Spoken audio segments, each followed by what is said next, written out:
to the Wrestling Nerds Alliance podcast, featuring Robb English, Clifford L. Johnson, and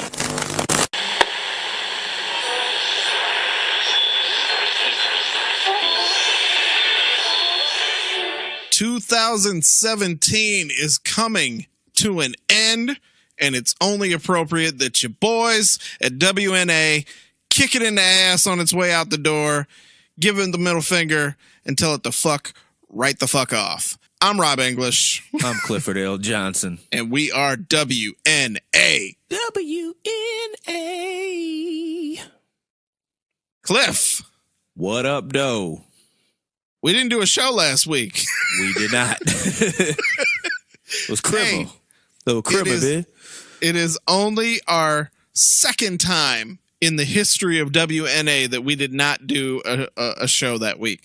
First time, it was all Ed Roland's fault. Yes. Second time, it was Christmas. Criminal. And let me tell you, if Thanksgiving was any indication, when we put out shows around the holidays, some of you guys take the week off. Right. We're not going to go into the analytics of things. No, but it was definitely noticeable where I got a little worried for those first couple days, and then I saw everybody started coming back when they went back to work. But still, there wasn't no point. It's the holidays. Enjoy your time with your family. I did. Did you enjoy your time? I did, man. I had a fantastic criminal. All right. Why you keep saying crumma? Criminal. You gotta follow Plies on Instagram. All right, then. I'm going to put a drop right here. Merry Christmas, baby. And then you can hear it. You can hear it when you listen back to the show. Hey, listen. I'm going to get this off my chest right off the bat. Because it is the year-end episode, I figured we celebrate a little bit because you might be listening to this on New Year's Eve. And if you want to know what Robb's going to be doing on New Year's Eve, Robb is going to be drinking one of these fine beverages that I have in my hand right now. Mm-hmm. From and what is that? New Holland Brewing. It is called Dragon's Milk. Wow. It is currently my favorite beer / alcoholic beverage on the planet. It is... It's good. It's good. Did you just kick a field goal in your living room? It is a bourbon barrel-aged stout. It apparently pairs very well with red meat, smoked foods, balsamic, rich cheese, and dark chocolate, Cliff. Are you just reading off the bottle? I'm reading off the bottle right now. It is rich. Sponsoring this show? You know what? I reached out to them when we thought we were doing the joint show with Wretched for Survivor Series. They didn't respond to me, even though they're local boys. Oh, you bitches! So if our listeners out there want to throw us a bone, reach out to New Holland Brewing on Twitter. They have a Twitter account and say, "Hey guys, WNA podcast loves your beer. Why don't you throw them a sponsorship for Royal Rumble or something like that? Because Robb wants some free beer." There you go. I mean, you're giving them free publicity right now. Right. I mean, might as well. I know this isn't everything I learned from movies where they are beer connoisseurs, but I know that I enjoy Dragon's Milk from New Holland Brewing Company. New Holland Brewing Company, LLC, Holland, Michigan, 49424 zip code. Wow. But this is Cliff, I'm going to pretend I'm a beer connoisseur now. You ready? Okay. Yes, this is a rich, roasty, and creamy beer with heavy notes of vanilla and just enough familiar warmth from oak barrels. Kind of reminds me that all of life's events, big or small, are worth celebrating. And scene. There you go. Great job. Great job. I read that I believed straight off the bottle. I believed it. I thought that you loved beer. That's number 2 down. Wow. And I'm I'm gonna get this. Well, I've right been on drinking the mic. champagne all day. You don't drink anymore, you liar. No, I'm off the wagon. Are you? For real? Yeah. So everybody out there who are rooting for me, When you coming home? 'Cause we got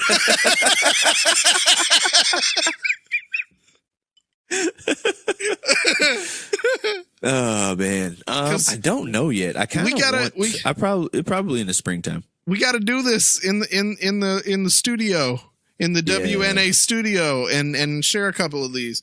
Yeah, that would be awesome. I'm gonna get this on mic right now. Hold on.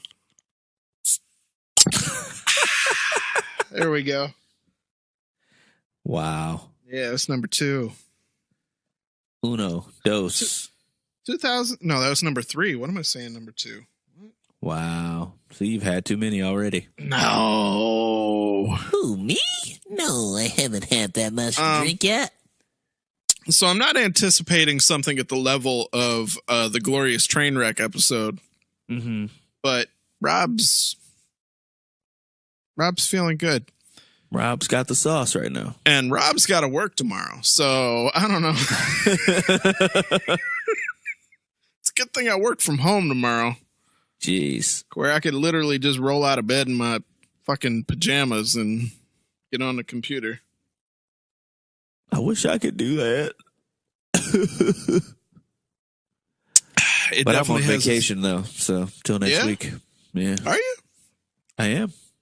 You didn't tell everybody what you've been doing. I know that what was the show you were working on?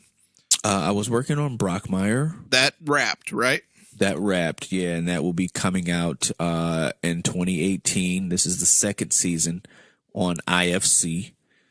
And currently... Go ahead and give Hank Azaria a plug like he needs it. Hank, first of all, is hilarious. He sounds like Chief Wiggum in real life. Well, yeah, because he's like what, like 30 Simpsons characters? Yeah, but I think like Wiggum is like his like real voice, just like tweaked a little bit. Yeah. But and Brockmire kind of sounds a lot like Chief Wiggum. But yeah, so that comes out in a few months, actually. I'm working with the director on getting that ready. In the process of editing the last 2 episodes of the season right now. I think the first 2 have already been sent out for the network. Cool. But now I'm working with that same director. He is now directing a show on TBS called Miracle Workers, and it stars Daniel Radcliffe and Steve Buscemi. It's fun. And our first day of shooting is Wednesday, I think. Yeah. So I met Harry Potter, y'all. And he's like what, 4 feet tall? He's like 5 something. He's tiny. Yeah. He's cut though. I didn't realize it until we were in rehearsal the other day, and he had like a little like half shirt, and I was like, he's tiny, but he's got like muscles. It's like you got a little moist. Yeah, a little bit. A little bit. A little bit. Harry Potter, what's like, going Harry on? Potter, hey. Look at them glistening muscles, Harry Potter. He's like the sweetest man ever. Yeah. It's like, hey Clifford, it's so nice to meet you. It's just like he probably wouldn't be if you kept calling him Harry Potter. I will not call him Harry Potter to his face.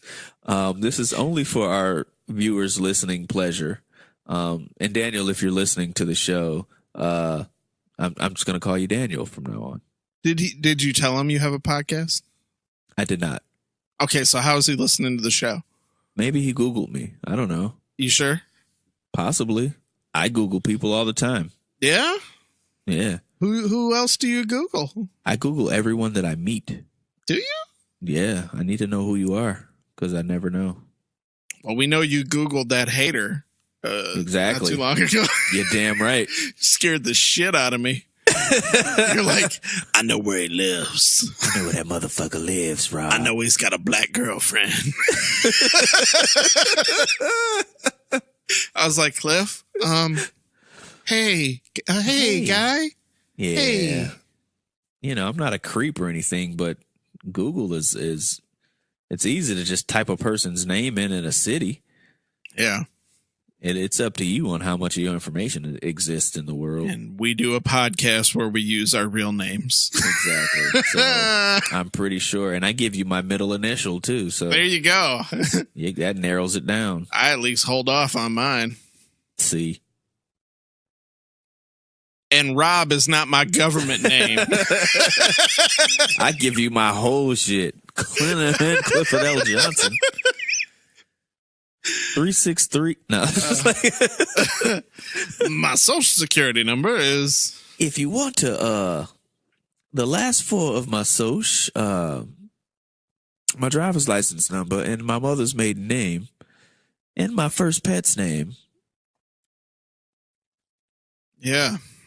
So, what did you think of 2017? First of all, 2017 is, for me as an individual, like as a human being, it has been pretty good. Yeah. I've worked on some of my favorite shows. You've been doing some shit of my this favorite year. people.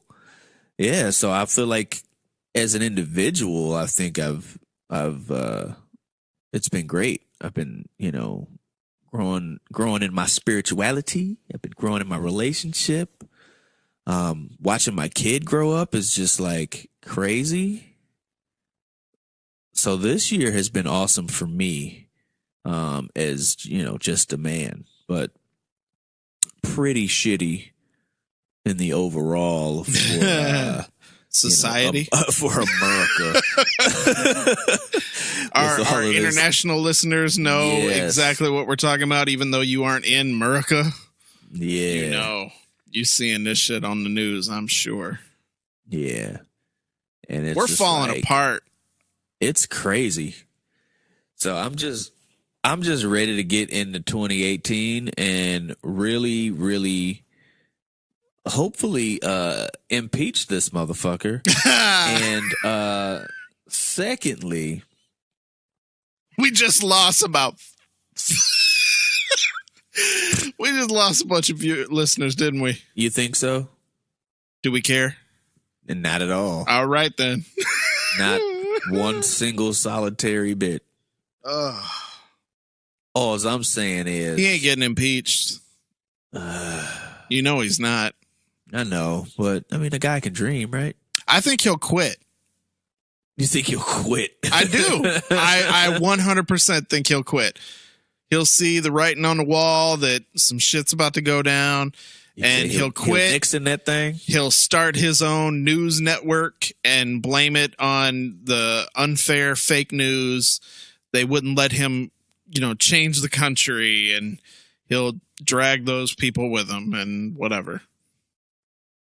Now that would be, and then we'll be under President Pence. We'll be under President Ray Spannon. It'll be Handmaid's Tale all over. Oh, wow. Wow. Oh, I said it. I don't give a shit. I ain't scared of shit. Uh-huh. Drunk speak a somber mind, huh? There you go. I see you. We got to get the sauce in you a little bit more. But everything else has been pretty cool. I mean, Disney buying the rights to Fox, and that's been the greatest thing of 2017. That sound I made right there was the sound Cliff made when he saw that news. Yes, I've been making it every day for the last couple of weeks.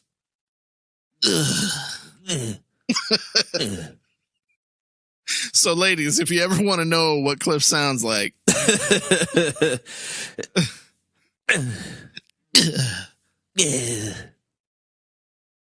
which is so hot.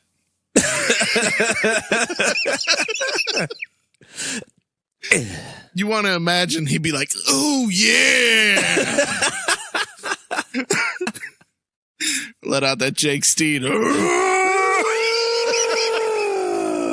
Nah, Cliff just goes.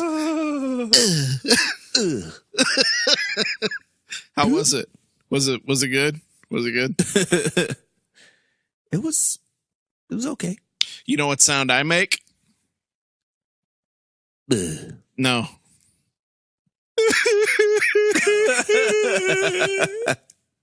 I'm sorry. Thank you. My wife, she's an angel because she stayed with me. She really did. Yep. I didn't think it was going to last, but hey. I want to go back and ask some of those other ladies if it creeped them out that I was crying. Maybe that's why they didn't stick around. Rob. Maybe. They weren't the one. They weren't the one, man. Fortunately, there's some that I don't even remember their names. Whoa. Hey. Slanging that tallywhacker back in the day, huh? Hey. Hey, ladies. Fight them off with a stick. All right. I was, back in the day, You pulled them. You had some, you had a couple. I was like, I outkicked my coverage on quite a few. Yes. Yeah. I taught you well, What I also thought was creepy is when we had that apartment, whenever it was time to, get on the job, somebody always made his way to his bedroom, which was just a wall away from my room. Hey, man. Roommates, man. Who needs porn when I can hear it right through the wall? Hey, it's yours is mine. There were a few times I was like, if this motherfucker walks in this room. Now that would have been absolutely hysterical. So you guys finished up yet, or you ready? Who wants to do the wobbly H?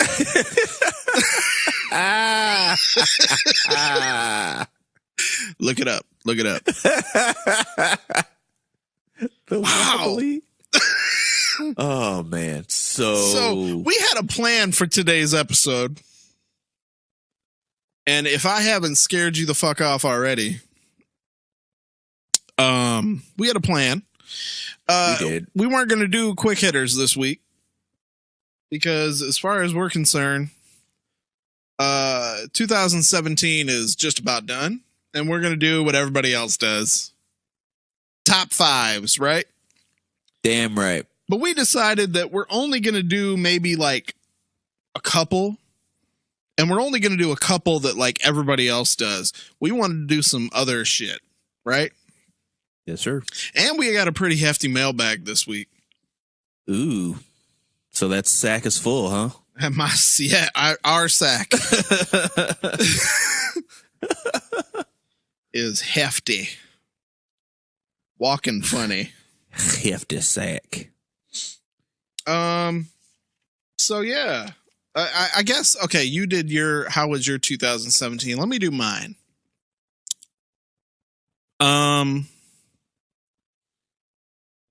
I will agree with you that 2017, as far as me, Robb English as a man, was a pretty good year. I have a job now that I am. You got a job now, huh? Yeah, look at that, huh? I have a job now that I'm actually enjoying for once. I spent most of my adult life working in the banking industry and hated every minute of it. Mm-hmm. And after about 15 years of it, I took a chance and kind of bet on my brain and applied to work in more of an IT field, even though I have no background in that, and just relied on the fact that I'm a smart person, that they would buy in, and they did. And I'm actually enjoying my job, and it's given me more time to spend with my wife and my daughter, which was much needed because I was not a happy person and it was affecting my family life. So this year, as far as that goes, has been pretty awesome. But as far as, like we've touched on already, society as a whole has taken about 15 years in a back step. I don't know what the fuck's going on anymore. Me neither. People are just jumping to the worst in each other. I hold my political beliefs, close to my heart, but regardless of whether you are Republican or Democrat, shit's not okay right now. And people stick too much to that team. And everybody's like, oh, yeah, we all need to work together. But nobody wants to, because everybody listens to what they think is right for them. And that's all that matters anymore. And that's not what this country was built on. Unless you're black. Right. This country was wait a minute. built on looking out for each other. This country was built on all men are created equal. This country was built on taking care of one another and uniting for the common good, even if it means that you take a little bit of a sting with your own personal beliefs. And now media on both sides of the aisle has gotten so far on that side of the aisle now that anybody that shares a differing point of view is not just wrong, but they're stupid. Mm-hmm. And that's ridiculous. There's good in both sides. But unfortunately, I don't know if we're ever going to come together anymore. And we now have the product of that running the number one office in this country. And I feel like it's making it worse. It definitely is. It definitely is, because it's giving people someone that they can look up to, not necessarily that they can look as an example. And it's just like, oh, well, if the president can say these things, I definitely could say it. Right. Like he's got our back. And it's just like, you see all of these people, like, people didn't just become racist this year. No. You know what I mean? So that means that, like, if you think of just the people that were, the handful of men that were in Charleston, a few months ago, marching and, with Confederate and Nazi flags and, and what I thought was awesome is some of those people that got, because social media is everywhere now. Some of those people that got caught up on camera then tried to be like, oh, well, I didn't know I was going to be seen. What the fuck? It's 2017. Right. There's cameras everywhere. There's cameras everywhere, and everybody's got one in their pocket. Right. So, and it's HD. And those people have existed. So they have been, I'm going to say one almost positive out of the negative is that those people that do exist, that are coming forward with their true beliefs, you're like, oh, okay. At least now I know. The dark comes to the light. Yeah, at least now I know. So, you might work with one of those guys that were in that rally, and, now you know. Yeah. You know what I mean? So it's just like, but he's probably thought like that for quite some time. Mm-hmm.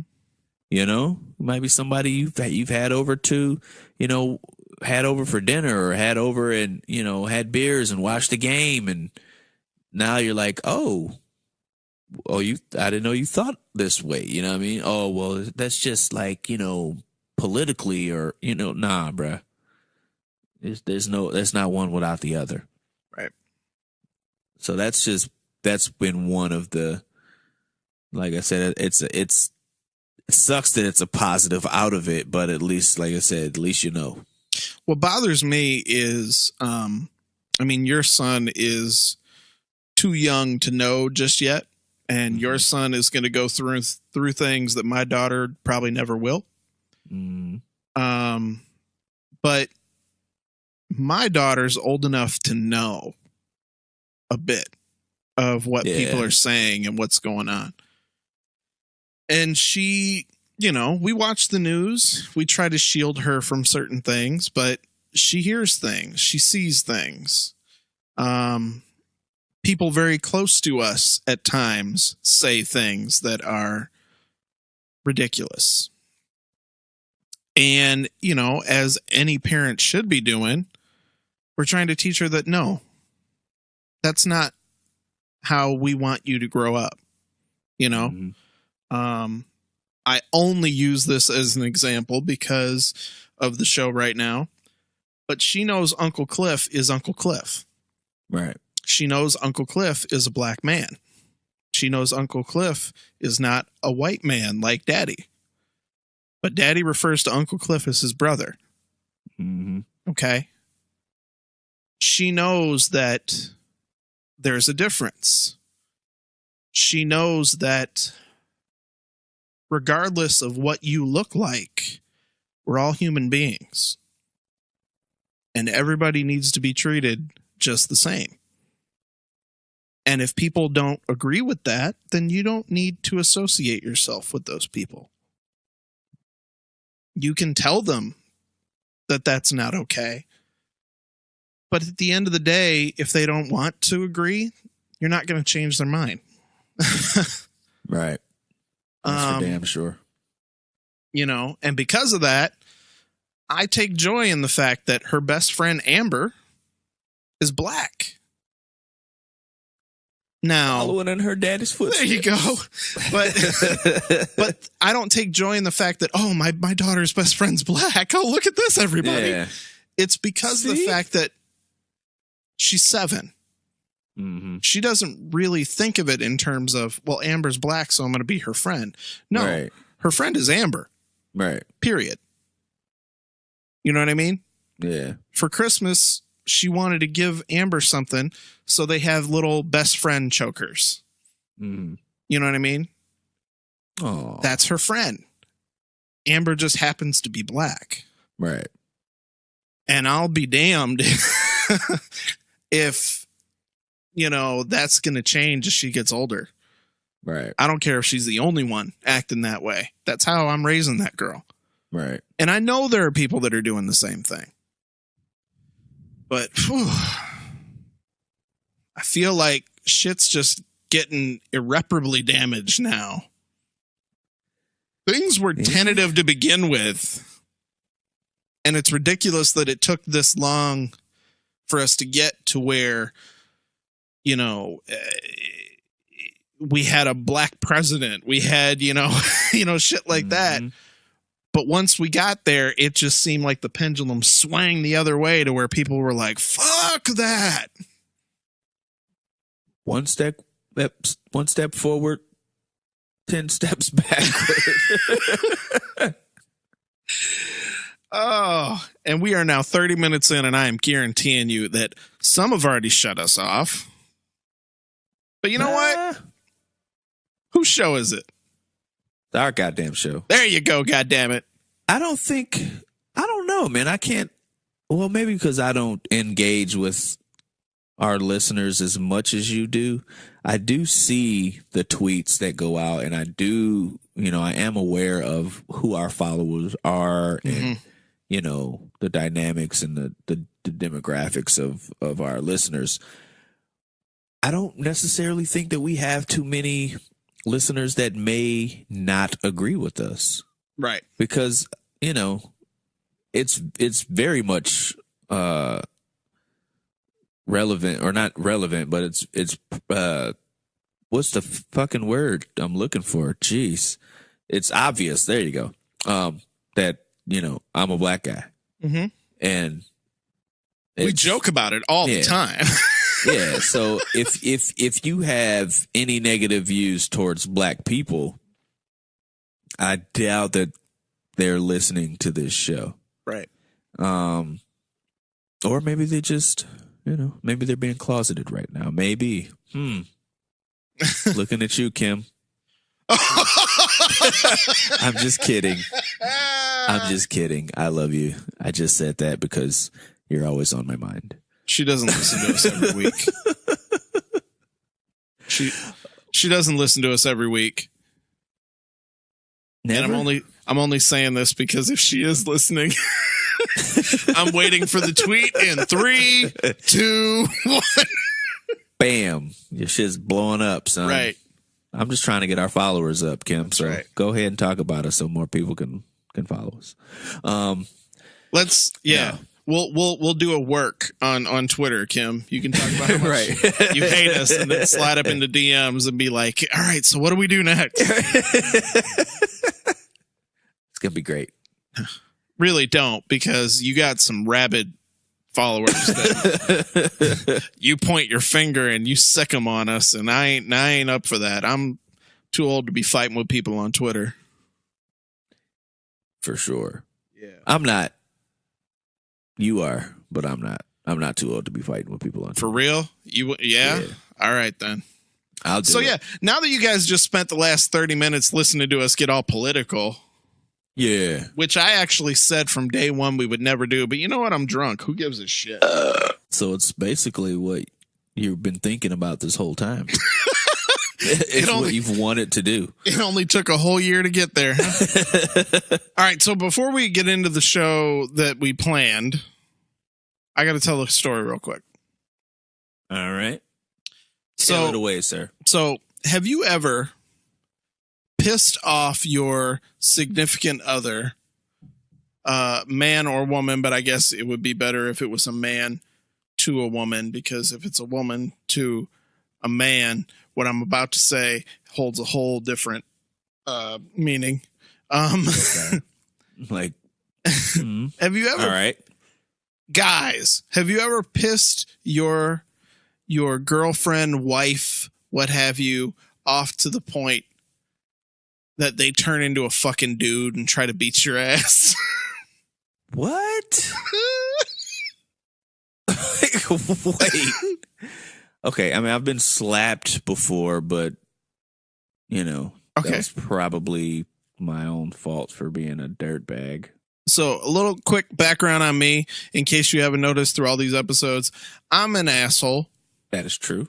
To my friends, I'm an asshole. To my wife, I'm an asshole. But I try to be a lovable asshole. Okay. If there's such a thing. I try to be the guy that pisses you off, but you're like, that guy. I love him. Oh, you. Come here. How can I stay mad at you? Fucker. But basically what it is I look at it as a level of honesty. I try to find out what buttons to push with you, and I push the fuck out of them, but I don't push them to the point to where you hate me. I push them to the point to where I try to find out where the line is. Okay? If I know what line I don't cross, I always know how to keep it real with you, and I always know when somebody has crossed a line with you, and I am the first to come to your defense if need be. That's a good explanation for being an asshole. There you go. You like that? All right. So my wife is a massive germaphobe. So we were out doing some Christmas shopping. The daughter was with the in-laws, and we were driving down a major road. We weren't on a freeway, but we were pretty damn close. For people in the Michigan area, Southeast Michigan in particular, Michigan Avenue. Okay. We were on Michigan Avenue. headed to do some Christmas shopping. I don't remember what we were talking about, but we were like playful arguing with each other. It wasn't like a hardcore argument, but it was enough to where like we were throwing little digs at each other, right? Uh-huh. And in my head, I'm like, what's going to shut this down? So I said, if I call her a name or I curse at her, it's just like, you know, that doesn't hold the same punch. But she said something that kind of got to me. And I wanted to be like, bitch. But you can't say that. But I can't. So what I did was, okay, she's a germaphobe. What's going to piss her off? So I reached out. She's driving. I'm in the passenger seat. I reach out with my right hand across my body over to her. And I just run my hand down her face.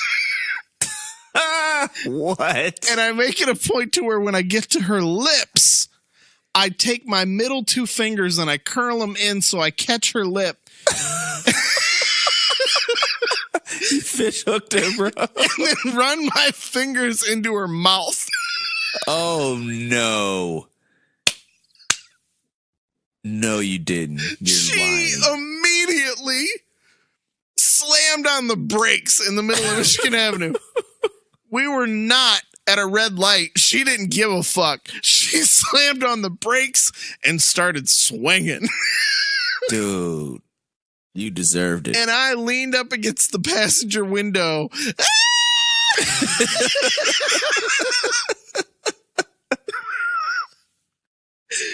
She was like, I'm going to beat the shit out of you. So, listeners. She turned into an angry black man. She did. She was like, motherfucker, I'm going to beat your ass. And if you know my wife, she is not capable of this. I have a good foot on my wife. I easily am 1.5 times her size. Jeez. Okay. I am 6'2". My wife is barely 5'2". She's little. You are terrible. And I was terrified. How did you sleep that night?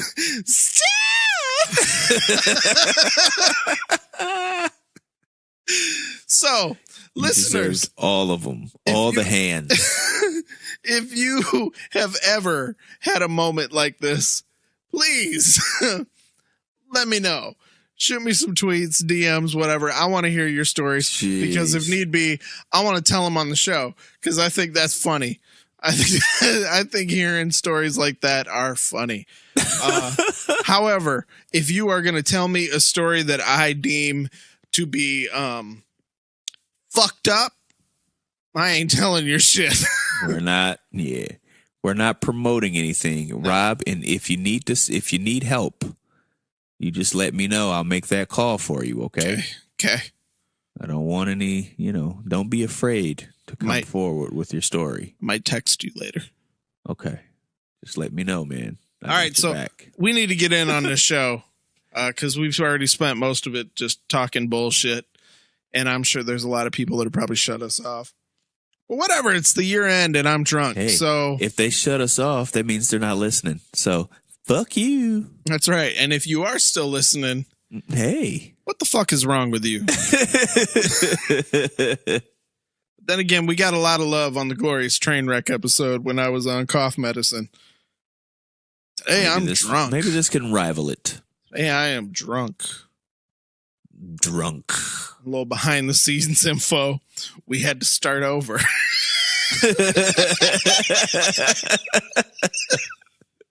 Whatever. Let's get into it. Cliff, first top 5. I hate you. Okay, you know what? Before we continue, just so you guys know, we have already done this for like 30 minutes. And I just paid attention and noticed, my red light isn't on. I wonder why. So, and I'm the one that's drunk. Right. I'm like, oh shit. Hey, so I'm not recording. So we literally have just started over with the story. So you guys actually, if you were just listening, you may have thought that was the first time I heard that story because I'm such a good actor, but it wasn't. Acting. Thank you. And this is also not the first time that I've set this top 5, so I'm not going to go in as much detail as I did before. Top 5 comic book movies of 2017. Clifford L, what my is top 5? your number comic 5? Book movies of 2017 is number 5 is Thor Ragnarok. Yeah. Did you see Thor Ragnarok? Nope. Okay. Number 5, Thor Ragnarok. Looks good. It was funny as hell. The interaction buddy comedy with Hulk and Thor was hilarious. The Hela was great. She was Kate Blanchett. Yeah, she looked amazing. She looked sexy in that movie. Oh my goodness. Never thought I'd be all like, damn. I Kate. know, right? I was like, wait a minute.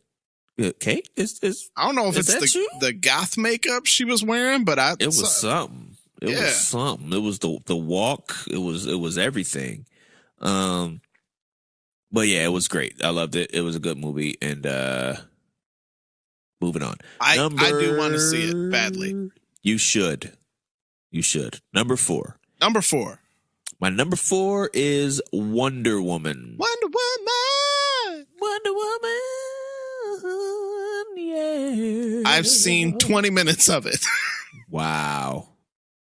Terrible. I have a 7-year-old. Yeah, so she should have seen it. No. 20 minutes in, she passed out. She passed out and then you passed out? And then I was like, fuck it. I took her up to bed and I went to bed. We didn't see it in the movie theaters. We saw it at home. It's on my Apple TV. It's still stopped at the 20-minute mark. Jeez. You're awful. But Wonder Woman was dope. I thought it took too many beats from Captain America, not Winter Soldier, but Captain America, the First Avenger. But what do you mean? It was just too much. Like, you don't like period pieces? Wait, are you trying to be funny? What's funny about that? Elaborate, you fucker. Nope. Never mind. I mean, as in, like, it's set in a time period. Okay. Yes. So gross, Cliff. You said it. I didn't know. I didn't say it. You did. You said it. You implied it with your brain. No, you said it. You totally said it. Ladies, I am sorry. He is a child. He is a child. He is a man baby. Oh, shit. No, it's not that I don't like period pieces.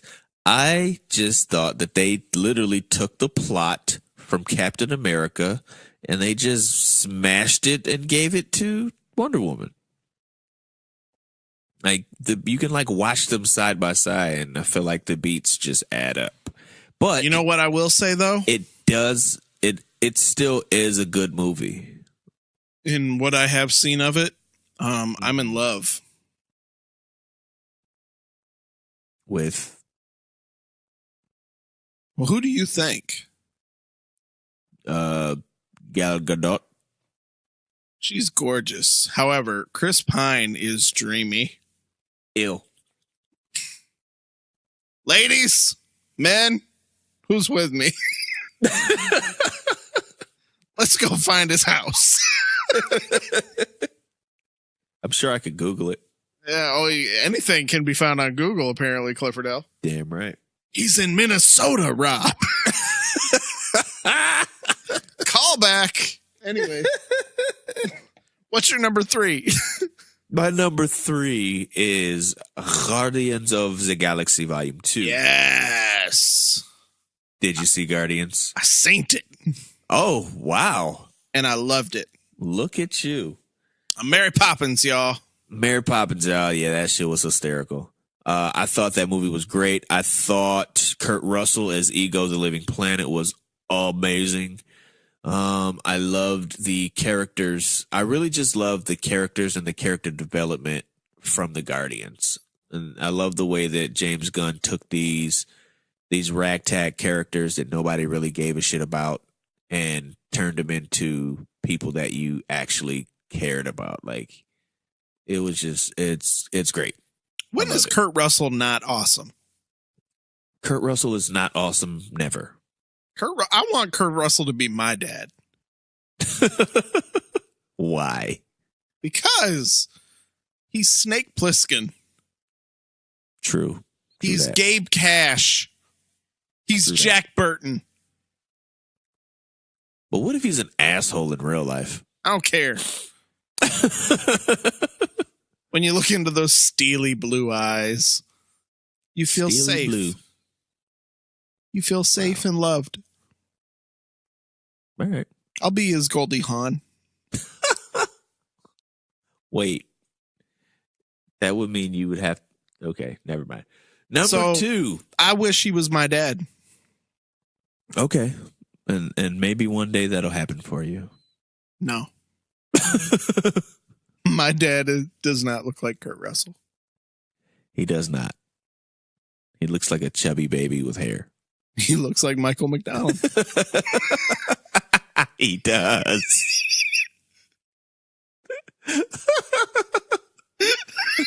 Okay. Well, not a lover anymore. Dad? I can't forget. Things will never be the same again. Dad, is that you? I wonder if Michael McDonald talks to his kids the way he sings. That'd be amazing. Like, hey, Dad, can I go to the movies? Yeah.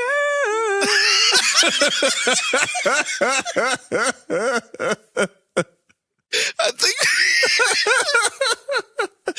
think we have a new impression on the show. I am AJ, and you have Michael McDonald. Hey, Dad, honey, where are your keys? I keep forgetting.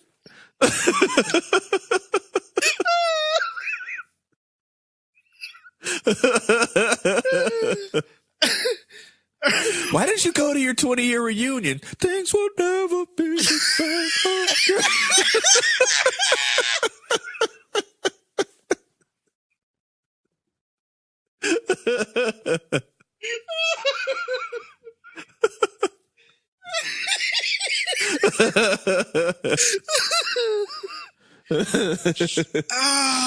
Oh shit! You know what? Michael McDonald looked like my dad, but he had some soul. Yes, he did. Yeah, enough to where he did. Clifford L knows more of his catalog than I do. I damn sure does. There you go. Michael McDonald was the man. Oh shit! All right, number 2. My number 2 comic book movie of the year is Spider-Man: Homecoming. Yes. Did you see Spider-Man: Homecoming? Nope. I hate you. How can you call yourself a nerd? I've heard good things. Yeah, because it was great. You're awful. I'm not going to get into why I loved it because everybody who listens to this podcast, probably besides you, have probably seen it. It was great. Tom Holland is awesome. Robert Downey Jr. is great in his cameo. And the MVP of the movie for me is definitely Michael Keaton. He is fucking great. So, yes. How is he not, though? He's never not. He's Michael Keaton. Multiplicity, y'all. Multiplicity. Just touch my peppy, Steve. That movie was great. Super underrated. Yes. Super underrated. It was amazing. So what's your number 1? My number 1 is the one and only Hugh Jackman the finale, the Wolverine send-off. Logan. Logan. Did you see Logan? Nope. I've been meaning to. What the fuck, bro? How did you not see that? Do you think I'm gonna drag my wife to go see Logan? No, just go by yourself. I can't. Why? I can't be the old fat guy in the theater by himself. Hey, kids. Hey, sir, is anyone sitting there? Nope. You can sit right here next to me. Are those snow caps?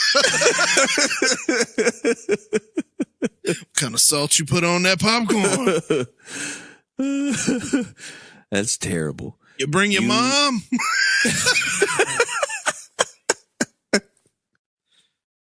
It's on HBO. I will watch it. I will. Dude, watch it. Now. Immediately. It was great. Hugh Jackman. I honestly think Hugh Jackman should be nominated for an Oscar for this movie. Why? Because he was great. And it was seeing Wolverine, the evolution of Wolverine, and to see him be able to play this character was just kind of like, it was a totally different film from anything that existed in the X-Men franchise. It was kind of like a Western. Like they took beats from a lot of Westerns and of course took liberties with comic book storytelling, but it felt like its own genre. It didn't feel like a superhero movie to me. All right. It just, it was just really good. X-23's in it. Yeah. X-23 is great. Or what, are you looking at the IMDb page or something? No, I just know because I know that the little girl. Yeah. So it exceeded my expectations. I wasn't sure what I was going to get when I went into the theater, and it blew me away. Storytelling and the acting and everything. It was just great. So that's my number one comic book movie of the 2017. 2017. All right. So wrestling guys. All right. So my list.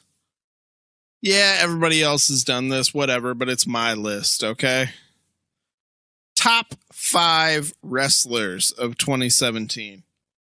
Ooh. I'm basing this off of matches. I'm basing this off of the year they have had, whether or not they rose to prominence or whatever, or their continued performances.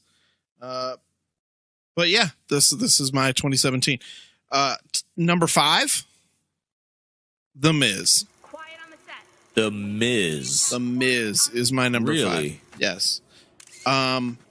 Granted, he spent most of the year as the Intercontinental Champion. Mm-hmm. However, he made the belt matter. His mic work this year has been incredible. The addition of Maurice to the package, if you will.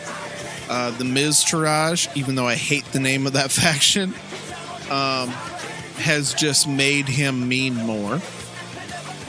I don't think any time that he has been on TV that I haven't given a shit. I've always watched when he's on. So that puts him at number 5. Yeah. I like it. Number 4. This is probably going to piss some marks off right now, but I don't give a shit. Number 4, Kenny Omega. 4? 4. Huh. Why do I say number 4? Why? Because not everybody knows what the fuck goes on in New Japan. So what? You can't judge everybody else off of you. You know what goes on in New Japan. I do. So his matches this year have been amazing. Whatever. Okay. His matches this year have been amazing. He has grown into one of the bigger names in the business. However, not a lot of people know who the fuck Kenny Omega is as far as it goes to casual fans. You can't. Hot Topic doesn't think so. No, he is selling t-shirts at Hot Topic. That is true. However, I think that until he becomes a much larger name to the point to where you say that name and there are some, I'm not going to say all, some casual fans that go, oh yeah, I've heard that name before. Number 4. Okay. Number 3, Braun Strowman. And if you would have asked me from a year ago, Braun Strowman. If you would have asked me from a year ago if Braun Strowman would have been on my top 5 wrestler lists of the year, hell no. I would have said hell no. Hell no. But not the last year. build to this character in 2017 has been nothing short of fucking great. Totally agree. They've protected him when they need to protect him. They make him look like a beast when they need to make him look like a beast. They've done so well with him that he's still fairly limited in the ring. But people don't give a shit. When that music hits, when that scream echoes out in the arena, people lose their shit. They're reacting for sure. Right. So yeah, Braun Strowman's my number 3, 2017. Okay. I'll give you that one. Number 2, Kazuchika Okada. Really? He's my number 2. Now, you say, why would I put him at number 2 and Kenny Omega at number 4? Yes. I was definitely going to answer that. Yes, he is a New Japan mainstay. He is the IWGP champion. I put him at number 2 because the quality of his matches in 2017, doesn't matter who you put him in the ring with, have been fucking stellar. But not a lot of people know who he is. So he can't be my number 1. Okay. So who's your number 1? Well, by the list that you just gave, I know it's going to be Roman Reigns, so go ahead and say it. Number 1 is AJ Styles. Of course he is. The phenomenal one. And please explain why in your AJ Styles voice. I'm drunk. I don't know if I why can is AJ Styles? Why are you the number 1 wrestler of 2017? Because my matches are phenomenal. Because I'm phenomenal. Because I spent the last year getting everybody behind me, even though I started the year as a heel, but my matches turned everybody on my side. I beat John Cena. Beat up John Cena. Uh-huh. And he is now a well-deserved champion. 2-time world champion. 2-time. Can you fucking believe that? I know. We're here in 2017. And a small... AJ Styles. A small cruiserweight. Make no mistake about it. AJ is a cruiserweight, folks. Cruiserweight wrestler with a southern drawl is a 2-time world champion in WWE, where Vince McMahon hates that type of wrestler. It's almost like... Because he can't be denied. He can't. No. They don't want none. They really don't. No, they don't. So that's my top 5 wrestlers 2017. That I love it. I would actually I'd probably change Okada and Braun. I mean not Okada and Braun, but Braun and Omega. But I got you. I agree with your top 5, just not in that particular order. You want another wrestling top 5? Sure. All right, so this one isn't of 2017. This is what I think should happen in 2018. Top 5 additions. Ain't nobody doing that. See, everybody's doing recaps, right, of the year. We giving you opinions on the future. Looking ahead. Ooh, looking ahead to 2018. Top 5 additions to the Cruiserweight division in 2018. Man. Why you say, because you don't want anybody to take the belt from your man? You're damn right. All right, so number 5, who I think WWE should add to the Cruiserweight division in 2018, Penta 0M, Pentagon Jr. Pentagon is not coming no damn 205 live. He should, though. My reason? Okay. Why? Charisma that comes off that guy. Does he speak English? Doesn't matter. Does he speak English? Doesn't matter. Does Shinsuke Nakamura speak very good English? Kinda. Does Asuka? No, but no one is ready for Asuka. Does Shelton All Benjamin? Do is kick your face off. Shelton, nope. All right, you've proved your point. Shelton Benjamin doesn't speak English.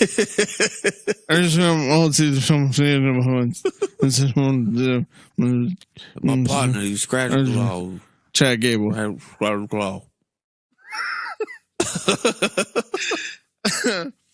Pentagon Jr. He's a little heavy for a cruiserweight. He's 207. Yeah, but they could lie. But that guy, there's something about that character. There's something about the way he portrays that character, that demonic, evil-looking character with his zebra mask and skull face paint. There's something different about him that I think you put him in a WWE ring, he'll catch on. Yeah, he definitely would.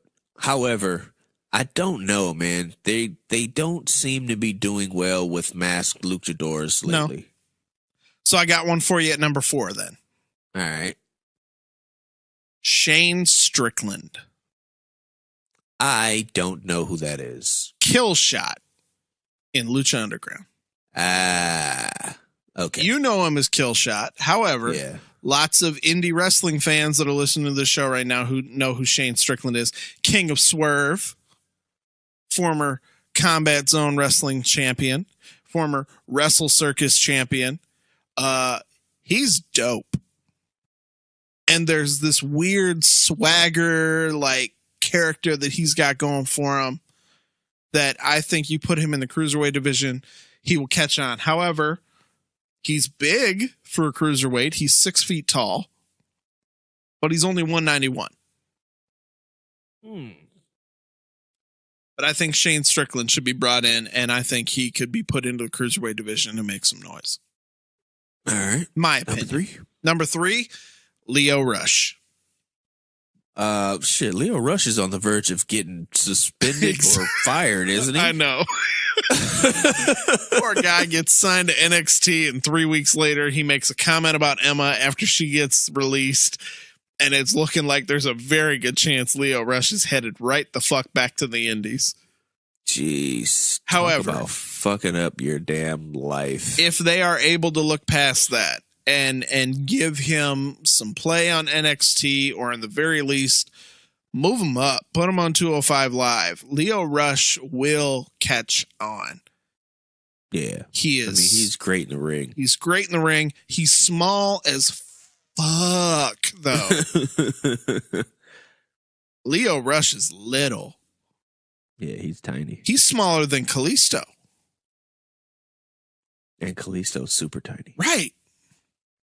I believe Leo Rush is knee-high to Rey Mysterio. But that's my number 3. My number 2 is a veteran. All right, who you think? Can I guess? Go ahead.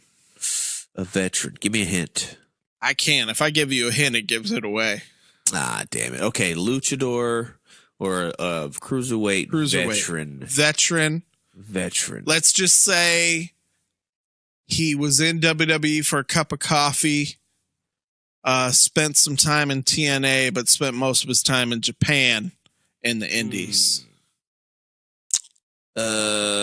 Shit. I don't know. Fucking Paul London. I don't know. Nope. Some people are going to roll their eyes, but I don't give a shit because I got a soft spot in my heart for this man. All right. Low Key. Yeah. Yeah. Tell Definitely. me. Bring in Low Key and put him in 205 Live and he won't catch on.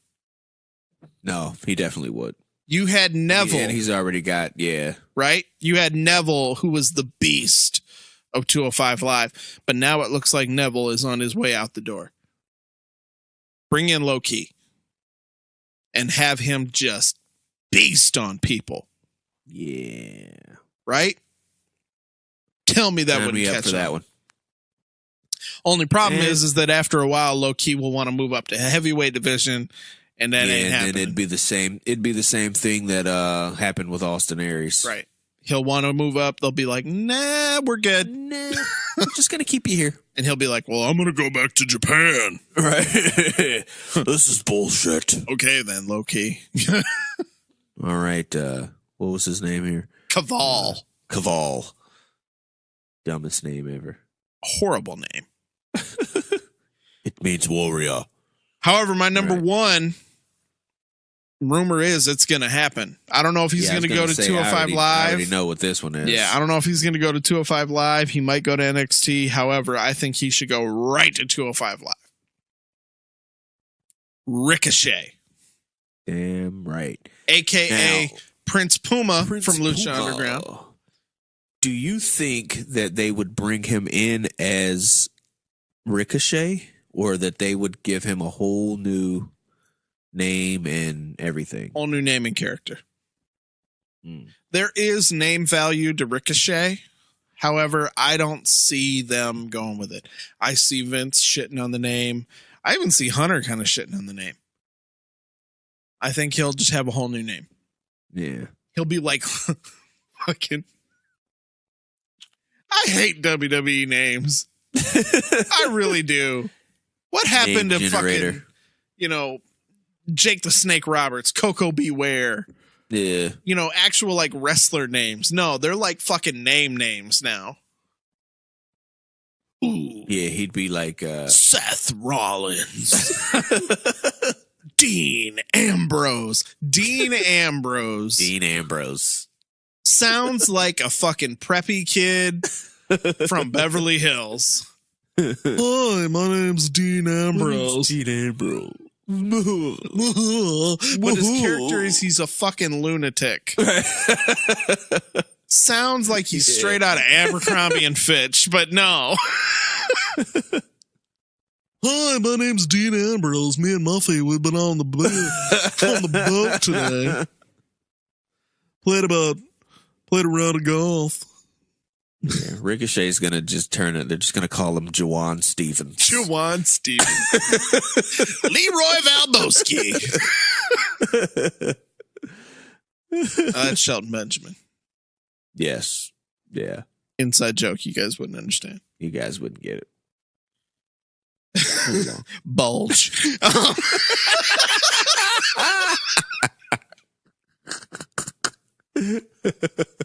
All right. All right. Okay. Now we've done some wrestling stuff. Let's get back into like some TV movie stuff. What are some things that you think this year in 2017 that people either shit on or maybe overlooked that you think they need to give a second look to? Well, right now, I don't know if many people are watching Agents of S.H.I.E.L.D. right now. Yeah. But it is great. So fucking good. And they moved it to the Friday night death slot. Yeah. I think they're trying to wean it off or something, but it is so good. The writing on it, these first 5 episodes has been crazy. Fitz is he's still framework Fitz. He's that dude. And I'm like, I'm loving it. I'm I can't wait until fucking tonight's episode. It's gonna be great. But that's so I don't, amongst us nerds, we're watching it. I think it's hitting like maybe 2 million, something like that. Which is still not bad, but it's not like, Modern Family or, anything like that. So I would say that that's probably the something that's been overlooked because of the time slot, and people are just not giving a shit about it anymore. I know you have one. You mentioned it to me earlier, Yep. And as soon as you tell the audience, I'm gonna fucking fillet you. All right, so something I think people have been giving too much hate to. Iron Fist. Fuck you. Fuck you all the way. So here's why Cliff's angry at me. As we joked about during his top 5, I've fallen behind on a lot of my nerddom, right? I have a 7-year-old daughter who occupies most of my time when I am not working. So I tend to watch what I can watch when I can watch it. But because I have a wrestling podcast, or for most of the year I had a wrestling podcast, I had to devote 6 to 7 hours a week of time to wrestling. I wasn't able to watch a lot of shit. I didn't catch up on Iron Fist until literally like 3 weeks ago. And now that I have caught up,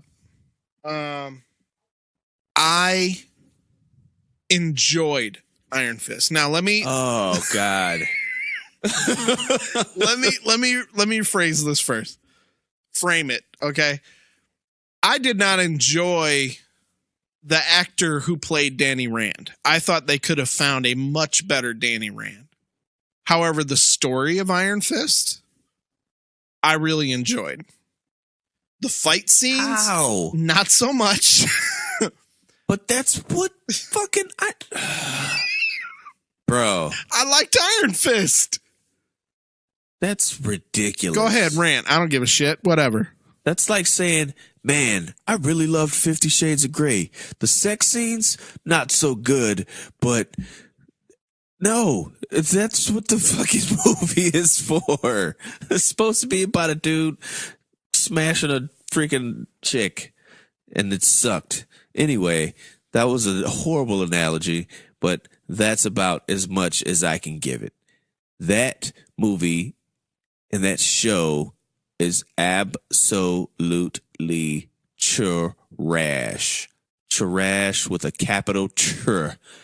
Because Danny Rand sucks. Iron Fist sucks.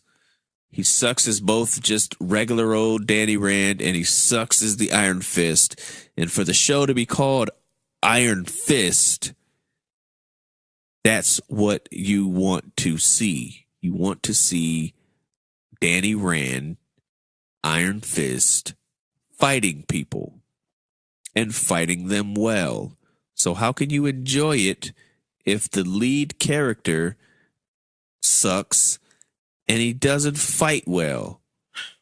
I don't understand how you can enjoy this. He sucked in Iron Fist and he sucked in Defenders, and I just wish that they reboot him and get a new fucking Iron Fist immediately. Look, I've started Defenders. I'm about 3 episodes in on Defenders.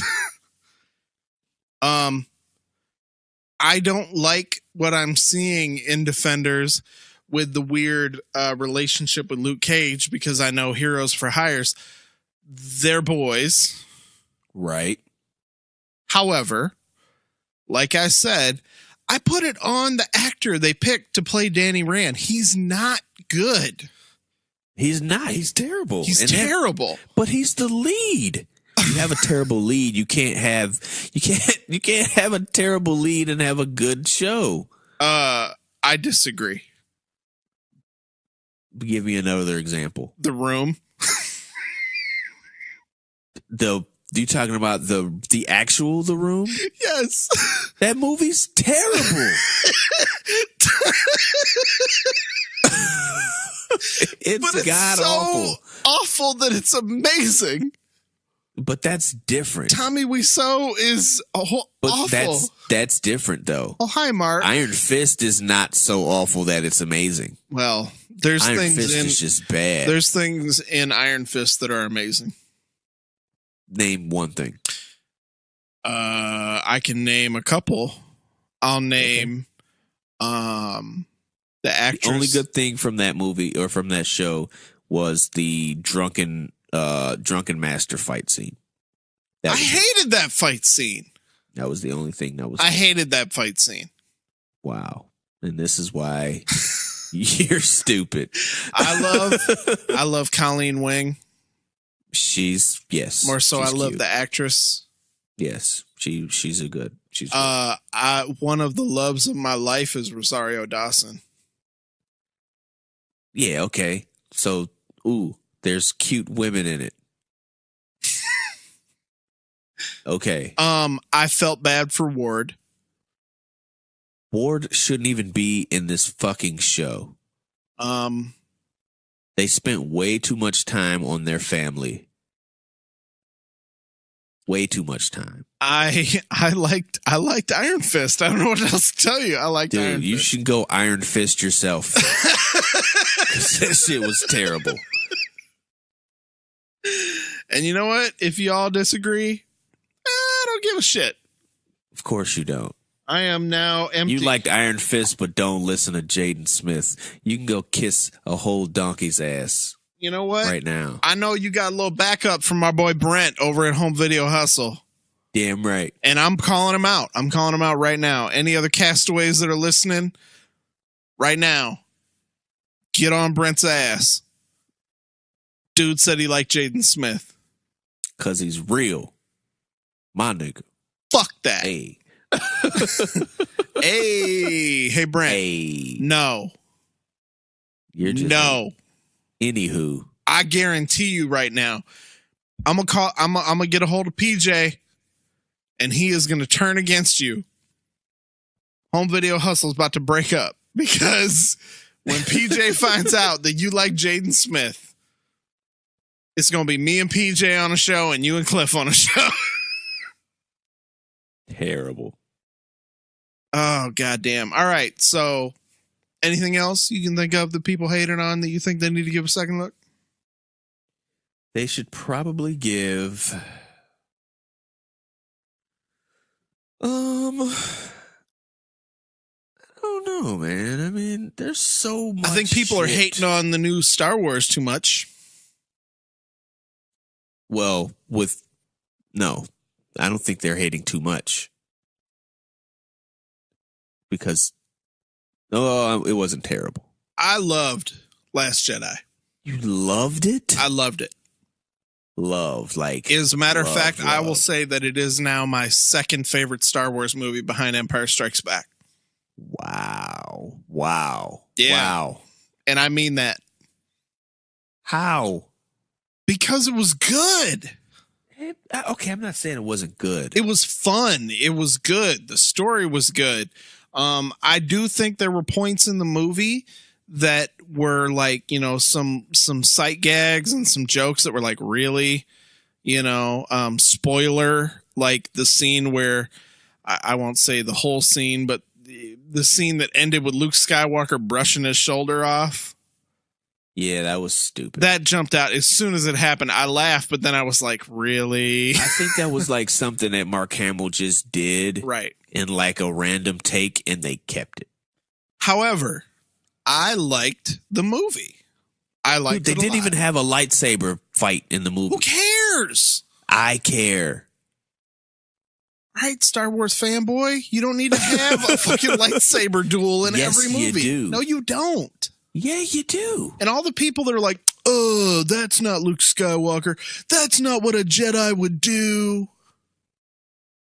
Bitch, Jedis have been doing that in every fucking Star Wars movie. What? All right. Spoiler.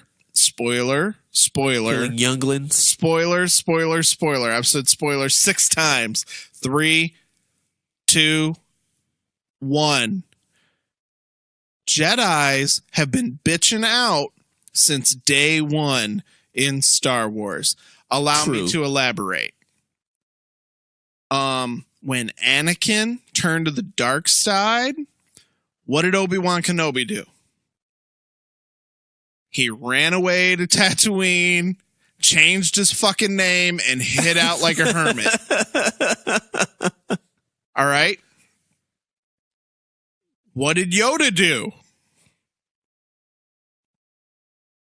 Yoda ran away to Dagobah and hid in a fucking swamp where nobody could find him until Luke did.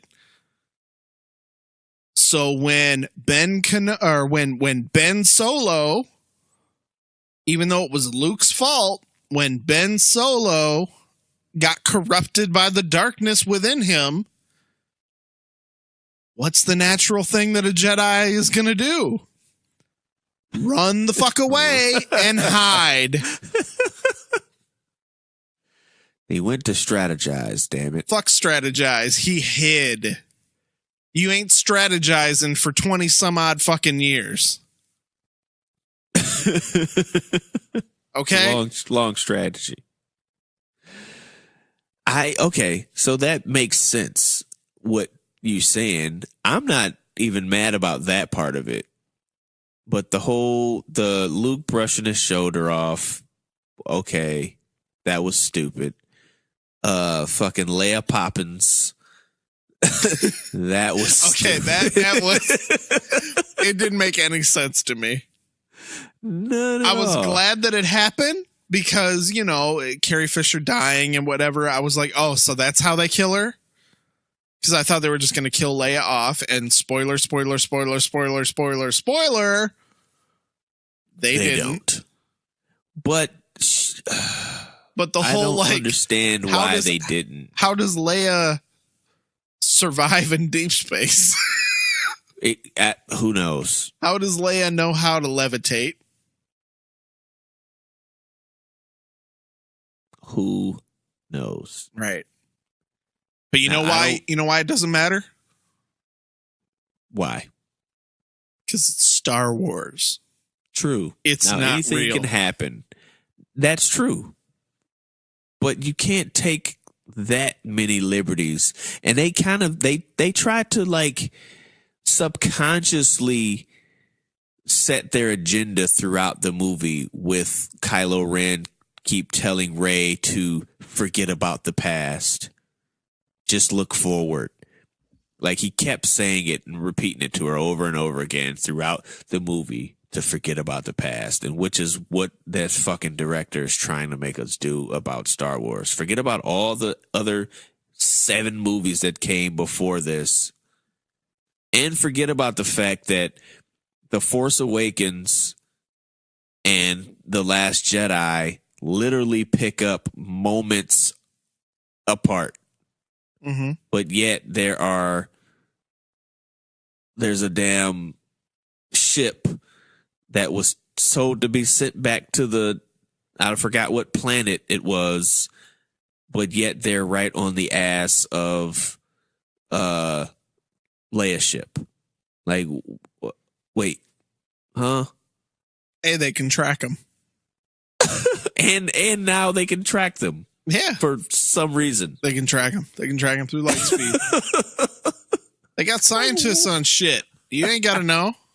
But they didn't track them in the movie before, though. It's a new development. Shit happens all the time. Like what? Like, so, hey, this last movie. Hey, Cliff. Which picks up. Cliff, you got an iPhone, right? I do. Okay.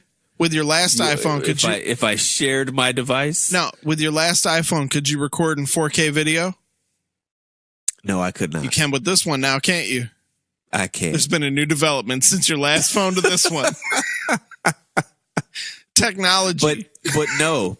But saying that would be like saying that the phone that I have can't record in 4K then I turn it off and I turn it back on, and now it can. No. That's exactly what this movie you are just simplifying it too much there. No, definitely. Anywho, did you enjoy the movie? I did enjoy it. So there you go. That's all that matters. But I didn't enjoy it more than Rogue One, to be honest with you. Okay. But that's just me. Anywho, yeah. I don't want to. I'm not hating on the movie. I just don't agree with it being as good as you say it is. I will say, any of you Star Wars fanboys out there that are the ones that are trying to petition to get this movie taken out of the Star Wars canon, get a girlfriend. Please. Shit ain't that crucial. It's a movie. Okay? And it was a good movie. It was an okay movie. It was a good movie. It was an all right. Is there anything that you can think of that maybe flew under the radar that, well, you actually did. You said Agents of S.H.I.E.L.D. I got one for you. Netflix. I am a fan of documentaries and documentary series and things like that. I know there was a little buzz about it when it came out, but I don't think there was enough of a buzz, so I'm going to put it out on the show, and I would ask anybody that listens that has not seen this to check it out. A show called The Keepers on Netflix came out this past year, I believe in May. You know anything about this show? I do not. I have never seen it. It was a documentary series on Netflix. I think it was like 6 or 7 episodes or something like that.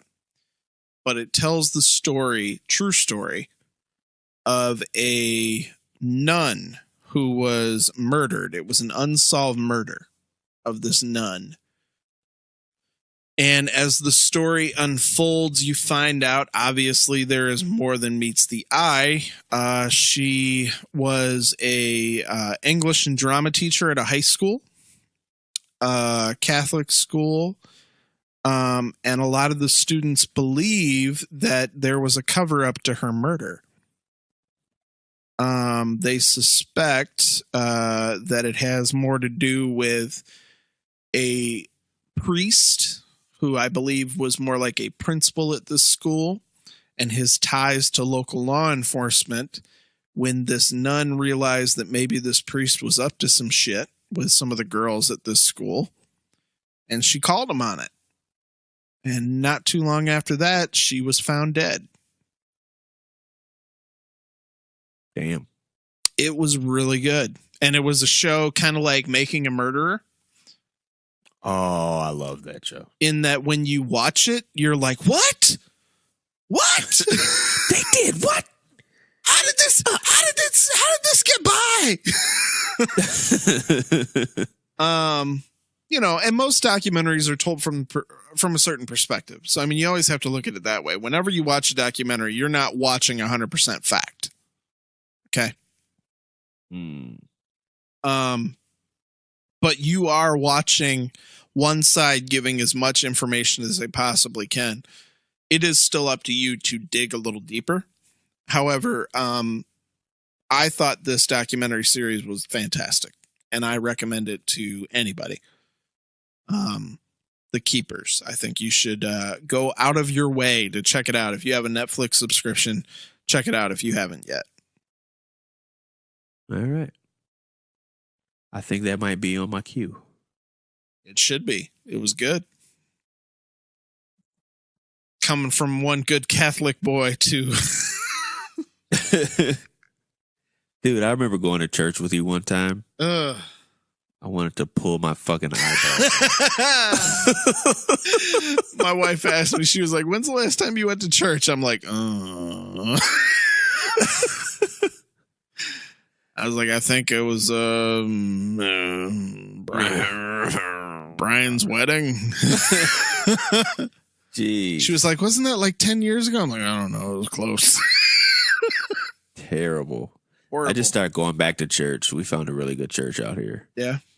Victory World. What up, though?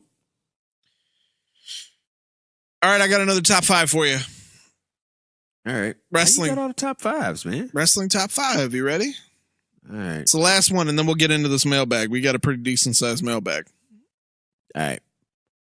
Top 5 surprises I would like to see in the Royal Rumble this year. Ooh, CM Punk. He is not on my list. You want to know why? Because it ain't happening. Lies. You ready? All right. Number 5. See back. Number 5. Rey Mysterio. Booyaka, booyaka. I think Rey Mysterio, especially now since whatever plans there were to get him to pop up in Impact have gone, I think Rey Mysterio should get one more run in WWE before he retires. Quite possibly the most famous, well-known cruiserweight / luchador of all time. Maybe even the greatest of all time when it comes to that. Former world champion Rey Mysterio deserves one more run in WWE. True. Number 4, Karma. Ooh. AKA Awesome Kong. Awesome Kong. They should let her be awesome. Kind of pop back up into view with the Netflix series Glow. She had a which we never really gave a full didn't. review to. We did. Son of a bitch. I think she should get a appearance, if not a run in WWE. Women's division is being looked more towards the in-ring product than what they look like. And Awesome Kong / Karma was all about in-ring product. Not that she didn't have her fans when it came to looks department. She should get a shot. You know, I really think she should. She's already been in the male Royal Rumble. Why not have her pop up as a surprise in the women's Royal Rumble? That would be cool. As a matter of fact, let's say we get another face-off between Nia Jax and Tamina. Mm-hmm. And as they start brawling, 3, 2, 1, Karma's music hits. And she comes out like that. and she has a little face-off with both of them. Wouldn't you like to see Karma versus Nia? I would love to see that. Yeah. I think it'd be awesome. Yeah. All right, number 3. And I don't give a shit if there are people that are calling me a mark. I do not care one bit. The Rumble is in Philly this year. Number 3. As? Any ECW name, as far as I'm concerned. Say any. Any. It'll probably be Tommy. And if it isn't Tommy, it'll be RVD. But I don't give a shit. Any. I thought RVD couldn't come back. Why couldn't he? I thought it was like, I thought he did something recently. He was like in the news for something. Having a badass chick? No. Have you seen his new lady? I have not. Look up Katie Forbes. Katie Forbes. Go ahead while I'm talking.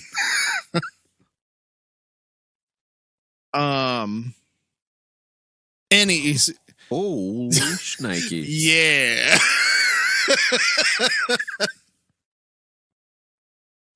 Yeah. All right, RVD. Yes, sir. Good job. Any of them. Like I said, it'll probably be Tommy. It'll probably be RVD. I'd be fine with it being like Bully Ray. Yeah. I don't give a shit. One of our new followers here at WNA Podcast on Twitter, I don't give a shit if it's Mikey Whipwreck. What's up, Mikey? I thought Mikey Whipwreck died. For real? I'm so serious. Mikey just followed us on Twitter. And if he's listening right now, Mikey, I apologize for my co-host. My apologies.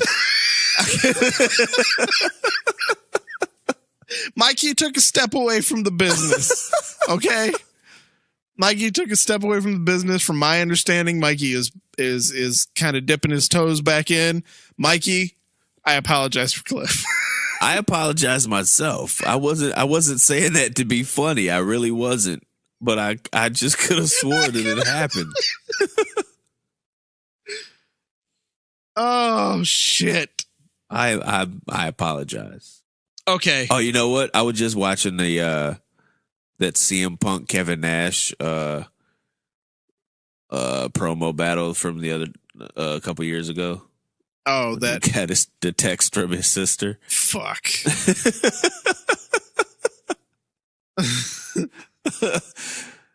Okay. OMG, Kevin Nash thought he was dead.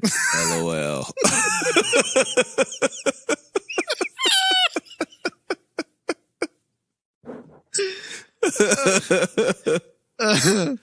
All right, number two. Trish Stratus. Ooh. Is it a bird? Is it a plane? Able to leap tall buildings in a single bound. Look, up in the sky. Oh my God. It's Super Monkey. Inside joke. You guys wouldn't get that.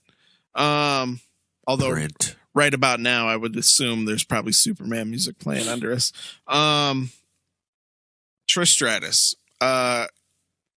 Quite possibly the most popular, if not well-known female wrestler of all time. Trish Stratus. We all know she's not going to get another run. She's just had baby number 2, I believe. However, first women's Royal Rumble, I would think it only makes sense to have Trish show up as a surprise entry. And probably Lita will too. Yeah, probably. How did they announce, like, are there going to be 30 women? They have not. Less? They have not. Oh. I would hope it's 30 because I love the Royal Rumble. However, if you think about it this way, the Royal Rumble usually lasts at least an hour. So you're thinking 2 hours of probably a 4-hour pay-per-view are devoted to 2 matches. Well, maybe they'll probably do open less the show. Women. They'll open the show with the women, less women, and then less of a break in between the it would make sense. Instead of 90 seconds, maybe do 60 seconds. Yeah. Number 1, who do you think my number 1 is? Number 1. Do not say CM Punk. Do not say CM Punk. Okay. Not CM Punk. CM Punk. Nope, my number 1 is already under WWE contract. Oh. Huh. Okay.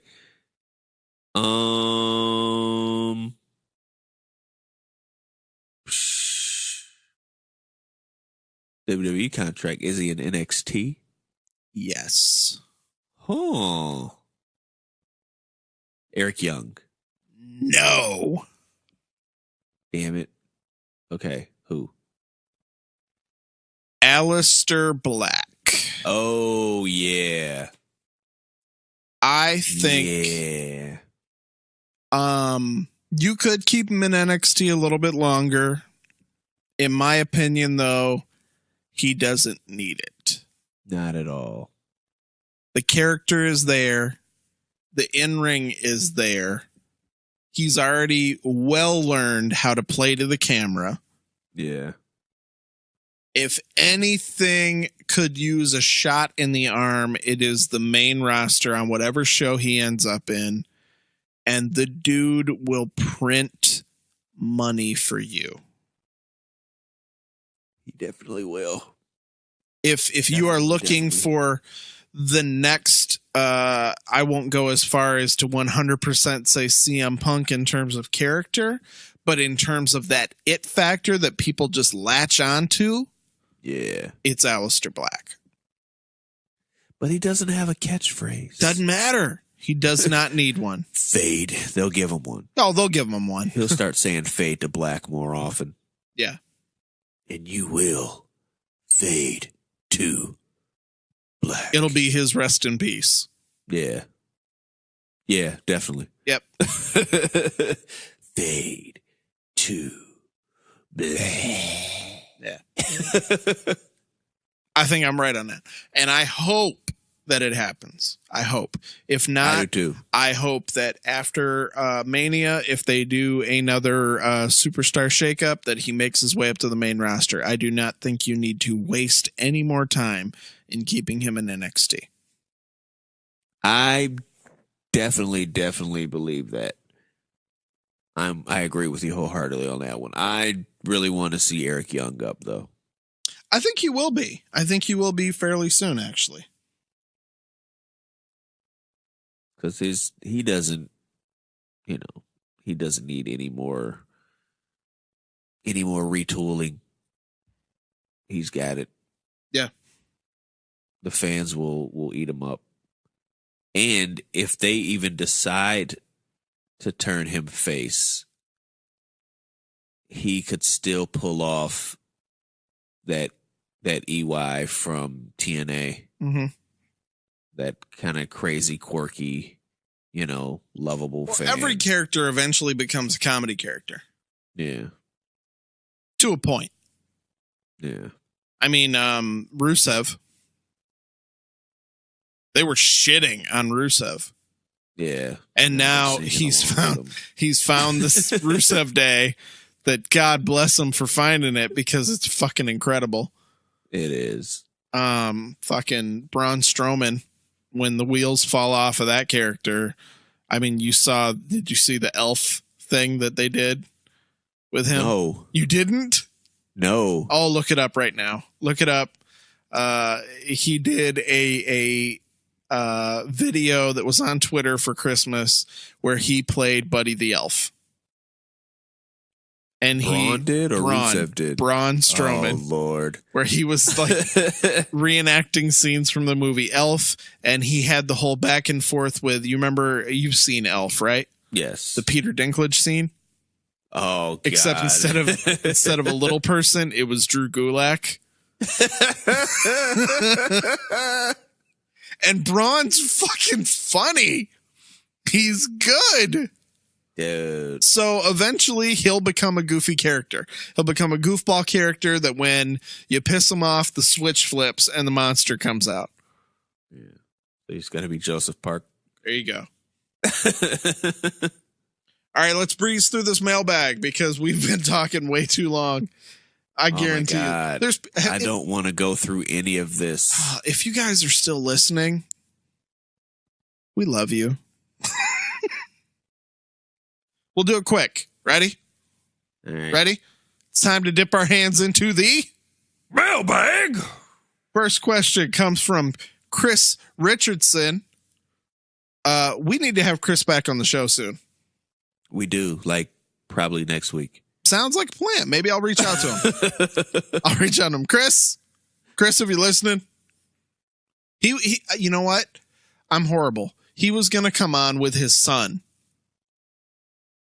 The two of them were going to come on the show and we were going to talk about some shit. And then I forgot. Wow. Chris, I'm sorry. But Chris was, you know what? Chris was talking about some shit on Facebook that I think he should come on to debate.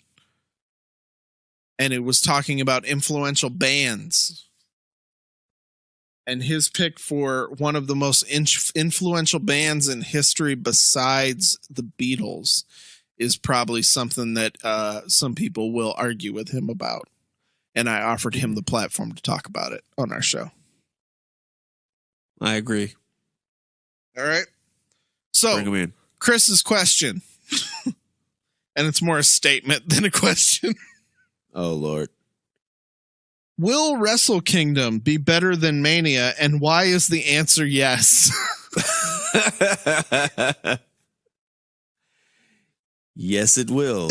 And the answer is only Omega Jericho. I think it's going to be Okada Naito.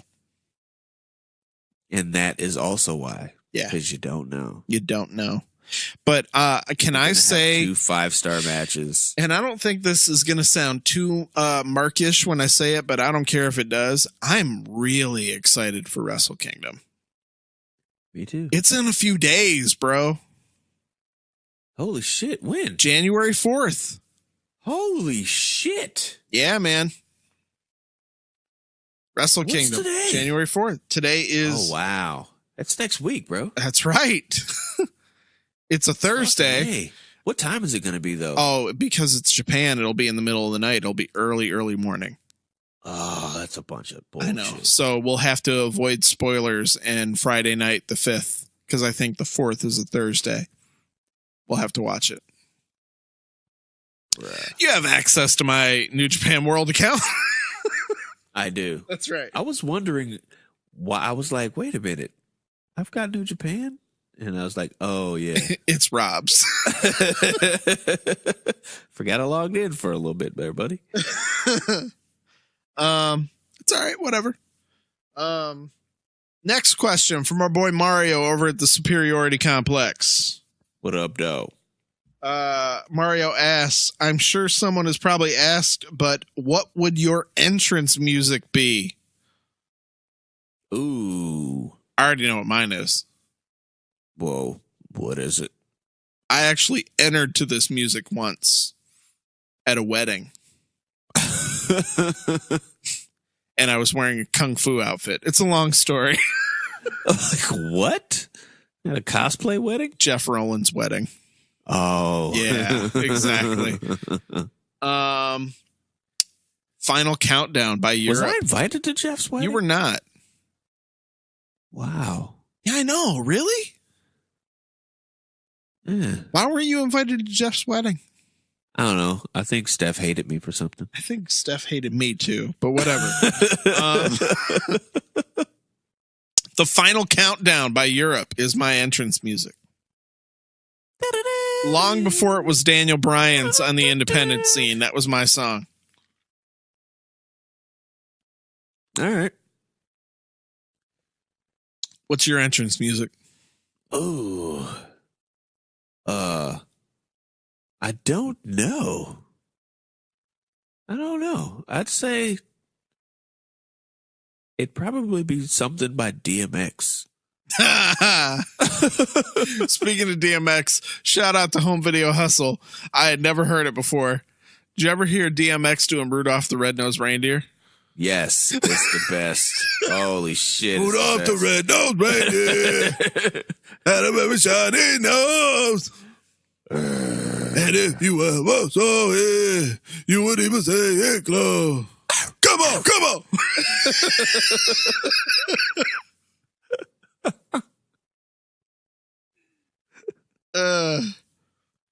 All right. Yeah, it'd be like X gonna give it to you or something. X gonna give it to you. He gonna give it to you. Yeah. Yeah, I like that. Or actually, no. It'd be Jay-Z, The Takeover. Ooh. Yeah. I like that one. Yeah. That's my thing. All right. Stork over at the Besotted Geek podcast asks, recast the first Avengers movie using all wrestlers, dead or alive.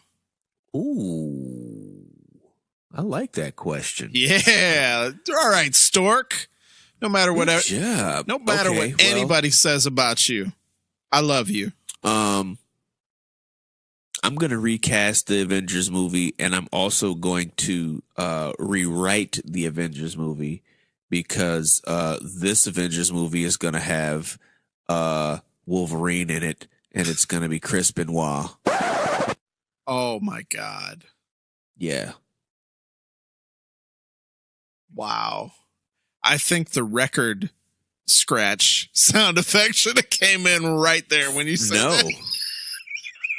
I'm being 100% serious, and not because of his real life But because he looks like Wolverine. Because he looks like Wolverine should look in the comic book. Correct. A short, stocky, muscular, angry man. Angry man, yeah. An angry Canadian. There you go. A short, angry Canadian. There you go. Wow. Chris Benoit. Wow. You know what? I'm uncomfortable with it, but I'll go with it. All right. Boom. So Hulk, who would be your Bruce Banner? My Bruce Banner? Who? My Bruce Banner could be... Ooh, man. I need time. My Bruce Banner would be...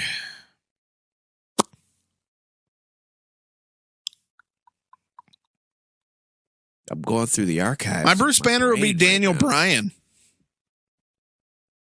Yeah. Smaller.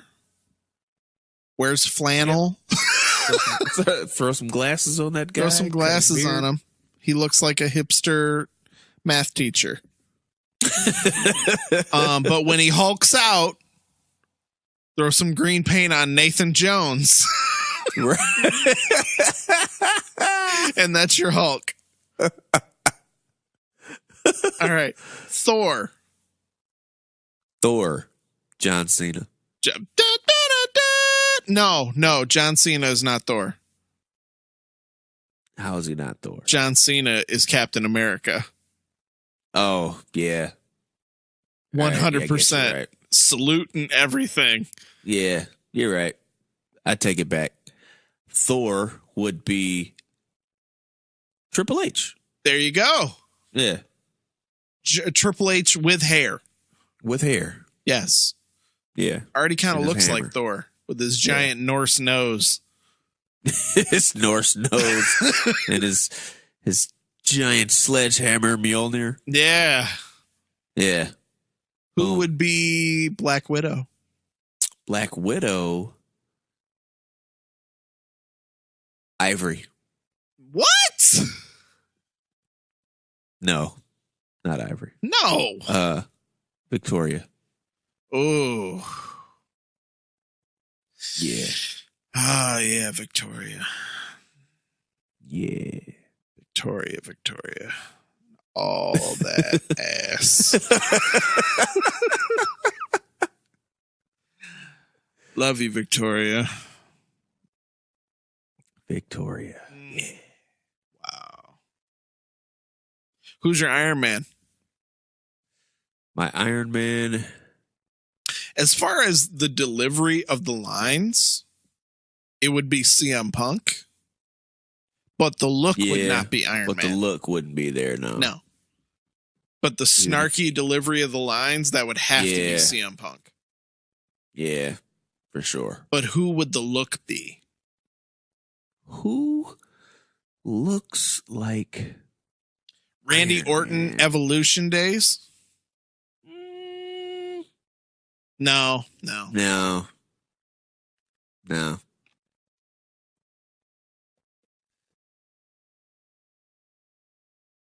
Iron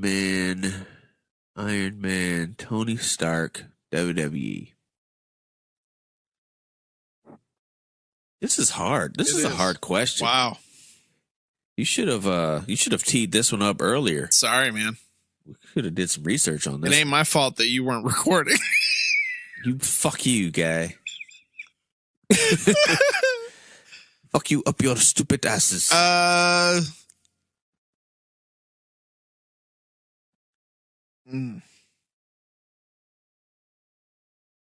don't know.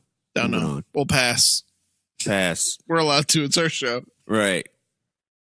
Hawkeye. Hawkeye. Oh, fuck Hawkeye.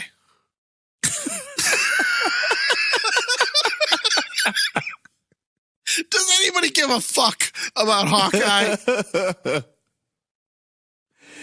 Jeez. That's terrible. Fuck Hawkeye. Fuck Jeremy Renner. Fuck Hawkeye. Wow. You heard it here first. Kiss my ass. Wow. Suck it, Hawkeye. All right. Are there any other Avengers? Did we miss any? No. Don't say Vision. Oh, she said the first Avengers, right? Yeah, first Avengers. That's it. Okay. All right. Moving on.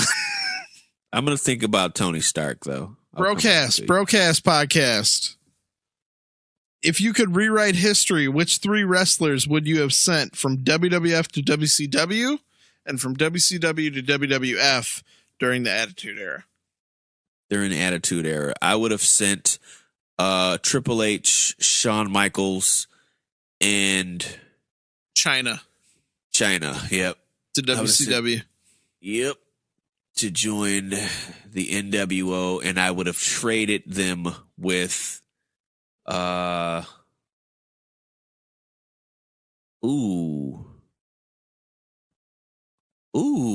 during the Attitude Era? Yep. Goldberg.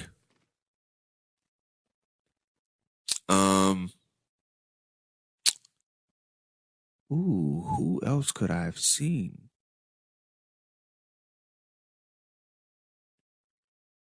That's a toughie. Okay, to make it interesting. All right, to make it Goldberg, Sting, and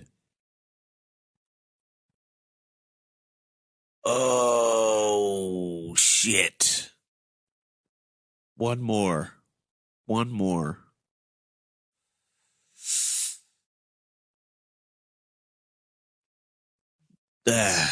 done. All right, to make it Goldberg and Sting. To make it interesting.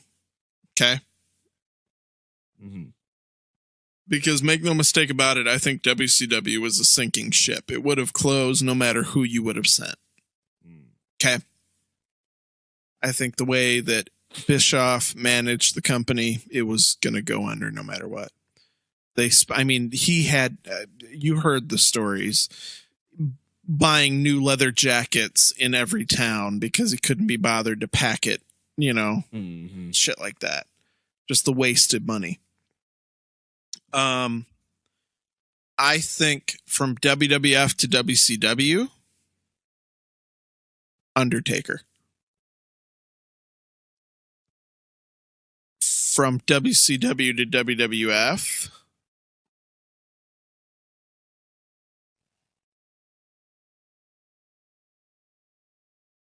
wow, there really weren't a lot of like huge names that you could have sent. Yeah, and then most of them, the ones that did, ended up coming over anyway. Yeah. I would have sent Sting earlier. Yeah. I would have sent Sting earlier. I don't know that he would have necessarily fit in the Attitude Era of WWF. He sure would. But I think it would have been interesting to see what he could have done. Crow Sting definitely would have fit in the Attitude Era. I mean, he fought them NWO the whole time. Fucking Sting in his prime in WWF. Sting in his prime against Austin, against Rock. Bro, against Rock, against shit. Fucking Triple H. Yeah. I would have loved to have seen that. Hell yeah. Home Video Hustle Podcast. Brent asks, what's your favorite Christmas song? My favorite Christmas song is Temptations, Silent Night. In my mind. My favorite Christmas song, I have 2 of them because anybody that knows me knows I fucking hate Christmas music. I hate it. I hate it so much. I know it's like this throughout most of the country, but there is a radio station here in the Detroit area that literally the day after Halloween plays nothing but Christmas music 24/7, straight on through until New Year's. And my wife has it on constantly. Okay. I hate Christmas music. However, Christmas songs that I like, actual Christmas song that I like, the Bing Crosby, David Bowie, can't think of the name of the damn song now. Drummer Boy. Their version of it. That's probably the only one. Other than that, song that I enjoy hearing, and because it has a Christmas feel to it, and hell, the name of the song is Christmas whatever, I like it. Christmas in Hollis, Run DMC. I got you. History of Bad Ideas podcast. They got 2 questions. What reasonable main event would you have for WrestleMania this year, and how? Reasonable. So don't say CM Punk. Okay. Main event WrestleMania. AJ Styles, Shinsuke Nakamura. Okay, how do you get there? You have Nakamura win the Royal Rumble. Okay. We already know what's going to be the Universal title main event, so there ain't no point. Yeah, we're basically talking WWE. Yeah. My WWE title would be Kevin Owens versus AJ Styles.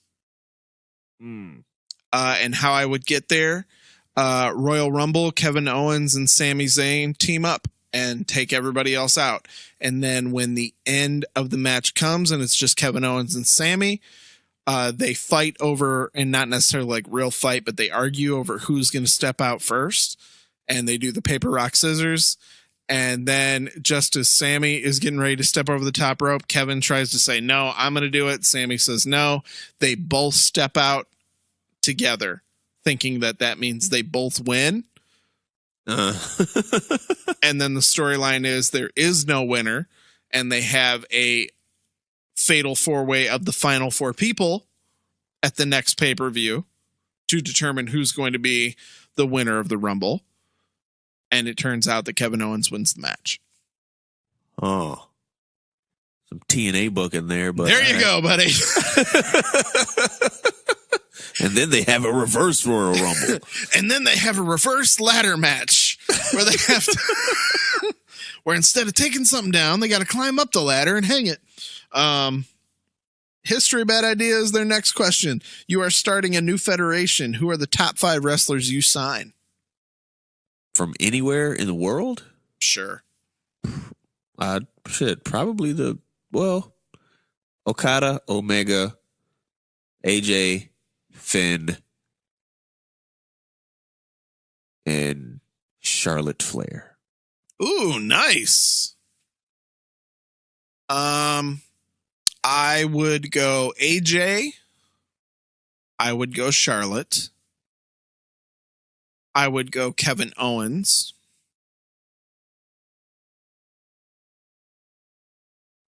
I would go Naito.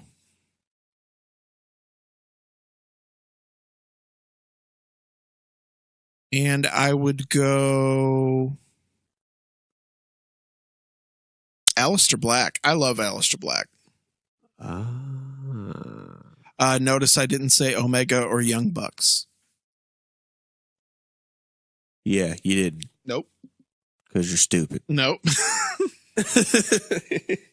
That's a topic for another day. All right. Our question. Boys in the PWO Smart Spot podcast, Leo and Josh. Which title division in WWE was the most exciting in 2017? Tag teams, 205 Live, women's, IC, US, Universal, or WWE Championship? I think you and I are going to answer the same thing. So do you mind if I go ahead and answer this one? Go ahead. 2017, the division that has been the best as far as match quality and most fun to watch, tag team. Tag team, for sure. The tag team matches this year, you can go through almost the entire roster. Year. That's right. Raw or SmackDown, there's almost always NXT. Been something. NXT 2 has been fucking great, especially NXT and SmackDown. Yeah. Basically, wherever the Usos are. Yeah, right. Wherever the Usos are, wherever the New Day is. That's the one you watch. Wherever DIY is. Yeah, tag team division, for sure. Our boys over at the Wretched Wrestling Podcast, also PWO members.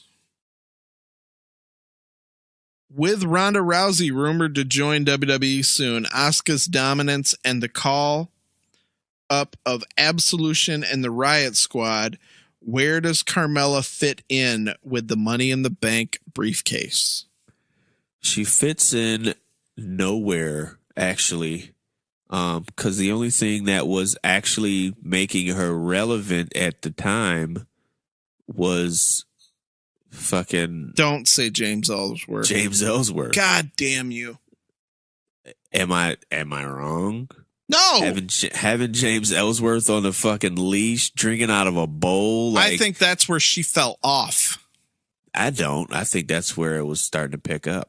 I think having him around as her bitch, not literally as her bitch, was working. And you do the traditional tease. Whenever the champion is in peril, she comes out and threatens to cash in. I think where she fits in, Carmella, I'm calling it right now, cashes in at Royal Rumble. On Charlotte? Yes. Does Charlotte have an opponent for Royal Rumble? I am sure you could work in like a Natty or something like that. Oh, not Natty again. Please. I think she cashes in at Rumble, and that's where she wins the belt. And she carries it into Mania to defend against whomever they want to throw her way. I think cashes in at Rumble, and then Charlotte wins the Rumble. No. Because even though there's rumors that it's not a done deal, I think they're just holding off. I still believe that it is going to be Rousey versus Charlotte at Mania. That would still be cool. So maybe Rousey wins the Rumble. And I think you're getting Asuka versus Alexa at Mania. Yeah, definitely. That's a foregone. Because I think Asuka is going to win the Rumble, the women's probably. Rumble. She kicked the shit out of Alexa Bliss on Monday. Holy shit. All right. Not final question. We have two more questions. We'll get to this one first because it's been sitting in our queue for a long time. It is our boy Matthew Skeets over in the UK. Skeets, what up, though? Yes, sir. At Skeets_LKT. Loves to call himself, and it's true, hashtag first ever MCM.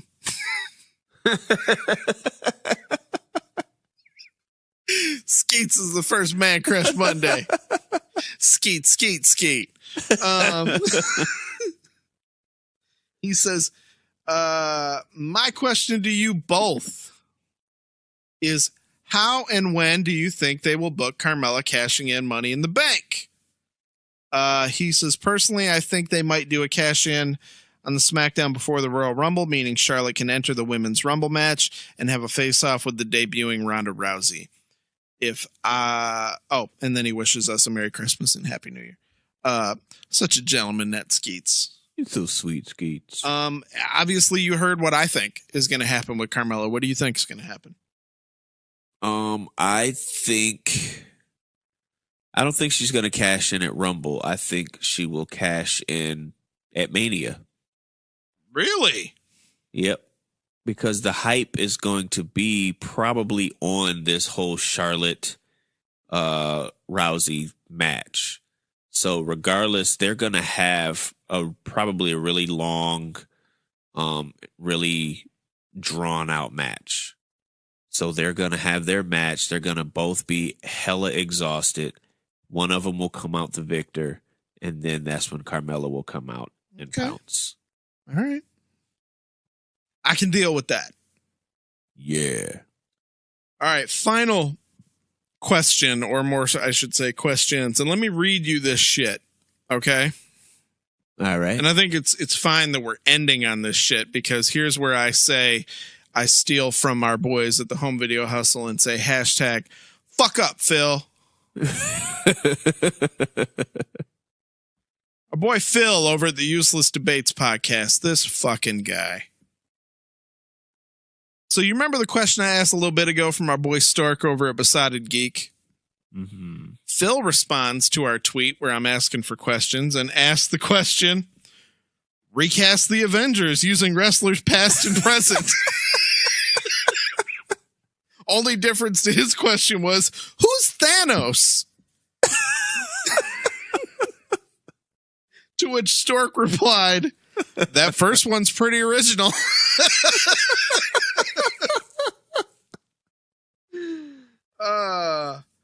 And his response was then, oh, wow, get out of my head. Okay, recast the Defenders then. And then a few more minutes then he goes, okay, forget the Defenders. Recast the Castaways. So first I'm going to answer your question. Who's Thanos? Thanos is the Titan god from, I forgot the name of. I'm not asking you who the fuck Thanos is who would you cast as a wrestler to be Thanos? Jesus Christ. Quote Zandig from CZW. Jesus. Who would be my Thanos? Probably Braun Strowman. That's a good one. Yeah. I liked something that somebody threw out on Twitter. I believe it was Jesus. Somebody responded to Phil in our mentions here. The Jurisfiction podcast. I like what they thought should be Thanos. Undertaker. Yeah. I like it. Fuck you. Yeah. He wants me I'd to say Kane before Undertaker. He wants me to recast the Castaways as wrestlers. Castaways? Yeah, our Castaway. Oh, the friends. group. Oh, yeah. I'm gonna need some time on this one, Phil. I'll get you on the next podcast because I can't think of this off the top of my head, and we've already been going a while. But his next question. Oh my God. Best George Michael song. Best George Michael song. Well, I guess Wake it would Me be Up? nice if Is that I George could Michael touch or is that your Boy body. George? No, that's George Wake Michael. me up. That was before Wham, you go, or more so, I should say, Wham. But he was in George. He was in. He was in Wham. Oh. So I guess that other one then. Whatever you're singing. Wow. I wanna do.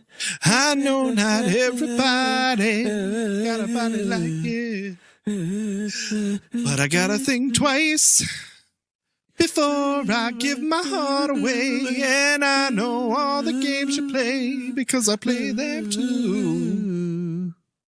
I don't know the words, but I remember the harmonies.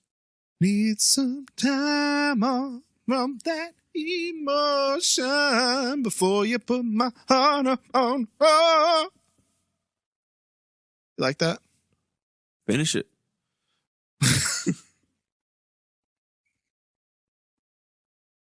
I can't remember the words now. Put me on the spot. You gotta have that. Oh, that's the Limp Bizkit version. Want to do your Fred Durst? Yeah!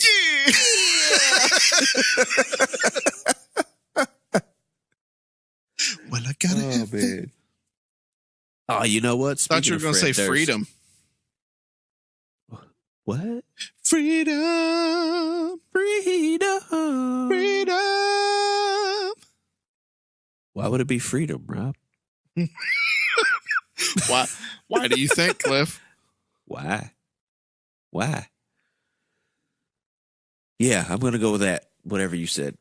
Okay. And then he has a suggestion. Because Phil's a big fan of AJ Does Twitter. Uh-huh. And I love Phil's idea here. How can we expand even further on the AJ Does? AJ Does recipes? If you can't make this here 7 cheese dip, then you need to get out this business. Gouda.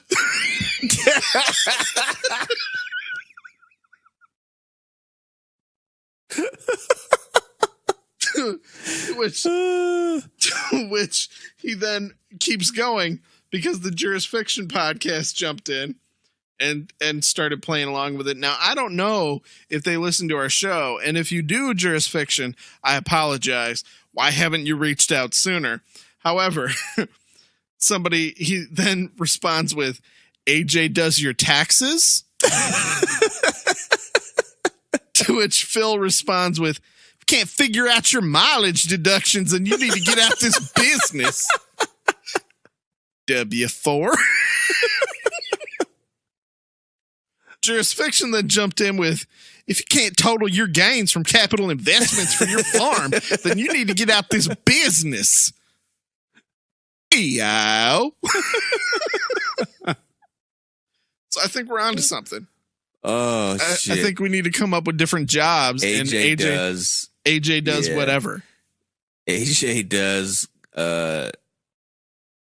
trash disposal. And I need to write up a little skit or something. AJ does McDonald's drive-thru. Can't understand that you can only get one sauce with your McNuggets and you need to get the fuck up out my drive-thru. Pull ahead. I'm loving it. Loving it.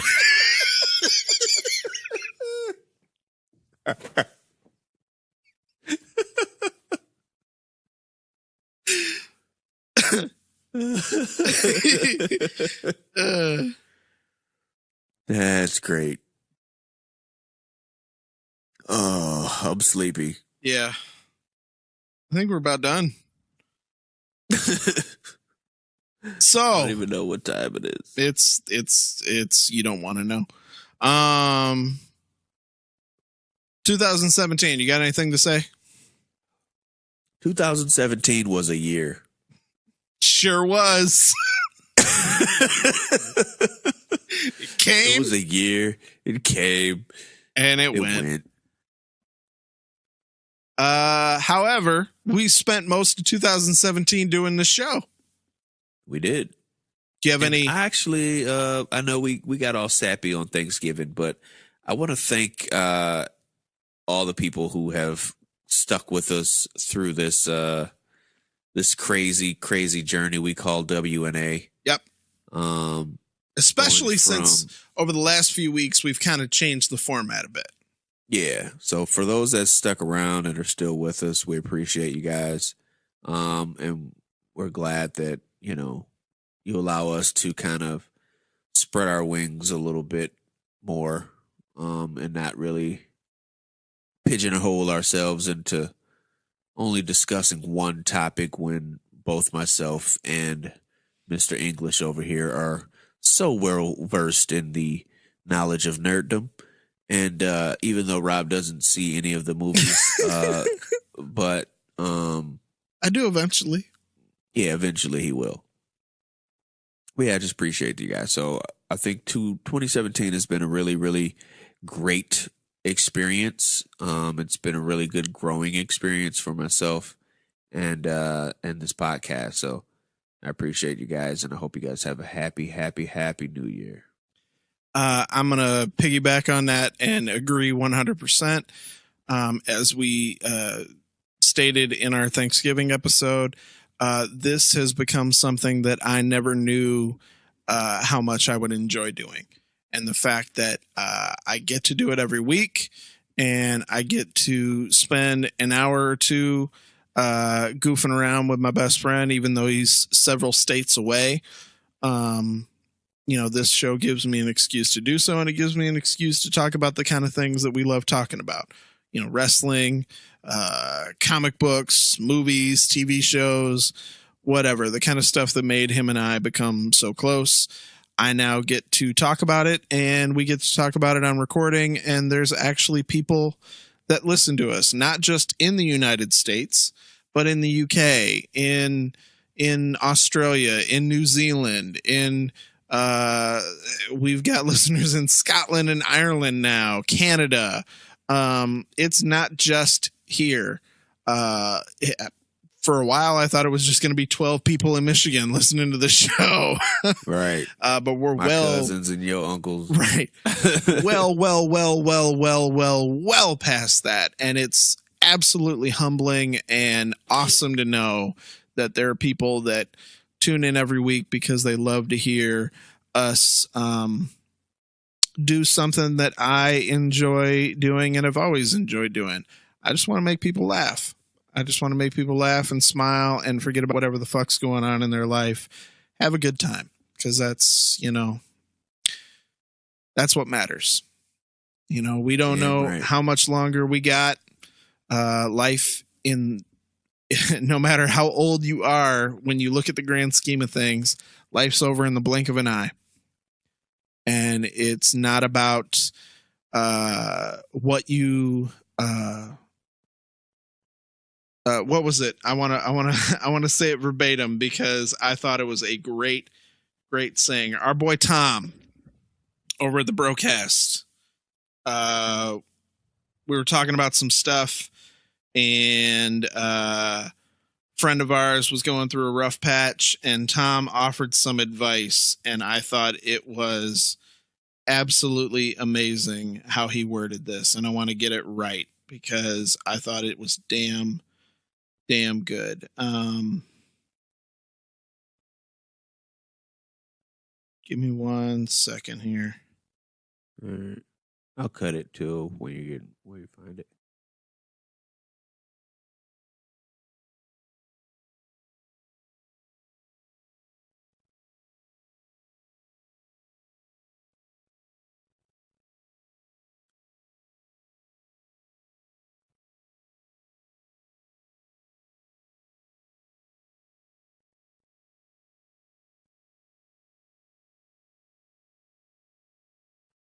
Do, do, do, do, do, do, do.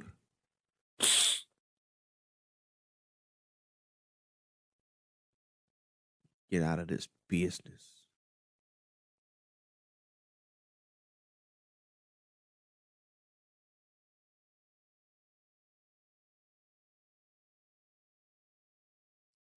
All right, ready? Tom over at the Broadcast, a friend of ours was going through some tough times, and he offered this advice, and I think it is words that we should all live by. He says, I live by this quote. It's not about the years in your life that count. It's the life in your years. And I think that is a good way to look at it. We don't know how much longer we got. So there ain't no point in getting pissed off and throwing a fit about stupid shit, what people say to you on Twitter, what people say to you on the street, who thinks you suck, who thinks you don't. We all got opinions. They're your opinions. Nothing we're going to say that's going to change that. You're listening to this show, listening to ours. Maybe you agree. Maybe you don't. We spent about 30 minutes talking about some shit that's probably going to piss a lot of people off. But you know what? There are opinions. I'm not asking you to change it, and I'm not saying what I'm saying to change yours. I'm just offering them out there. You don't have to agree. But all we're trying to do is put out a show in the hopes that it entertains a few people, maybe takes them out of whatever's going on, gives them a laugh or two. And I enjoy doing it. I enjoy sitting here for the last few hours, getting drunk and joking around with my friend. So thank you. Thank you for 2017. Thank you for listening to what is now the 35th episode of WNA. And hopefully, 35. Yes, hopefully there will be many more. The show's almost got as many episodes as I have years. Yeah, once you get to your mid-40s. There we go. So we just need like 10 more episodes. I am not in my 40s. Anyways, if you want to follow the show, please do so on Twitter at WNA Podcast. Find us on Facebook. Find us on YouTube and subscribe. Please, if you can. It really helps the show out. We say it every week, but damn it, you guys aren't doing it. Bastards. Go on iTunes and leave a review for us, please. It helps us out. 5 stars if possible. just throw something out there for us. If you want to interact with us on the show, you can do so on Twitter is the best way. You can do so on Facebook, but you can also email us, WNApodcast@gmail.com. Follow me on Twitter at that Robb guy. That is Rob with 2 B's. Follow Cliff on Twitter where? At Cliff Does It All. At Cliff Does It All. And please have a safe New Year's Eve. Don't go crazy, but have some fun. And we'll see you in 2018. Cliff, it's about time to go home. Well, all right. I'm Clifford L. Johnson. And I'm Robb English, saying to you for the last time in 2017, when life hands you adversity, always kick out at 2. Sweet. Oh, let me get my Michael McDonald version. Sweet.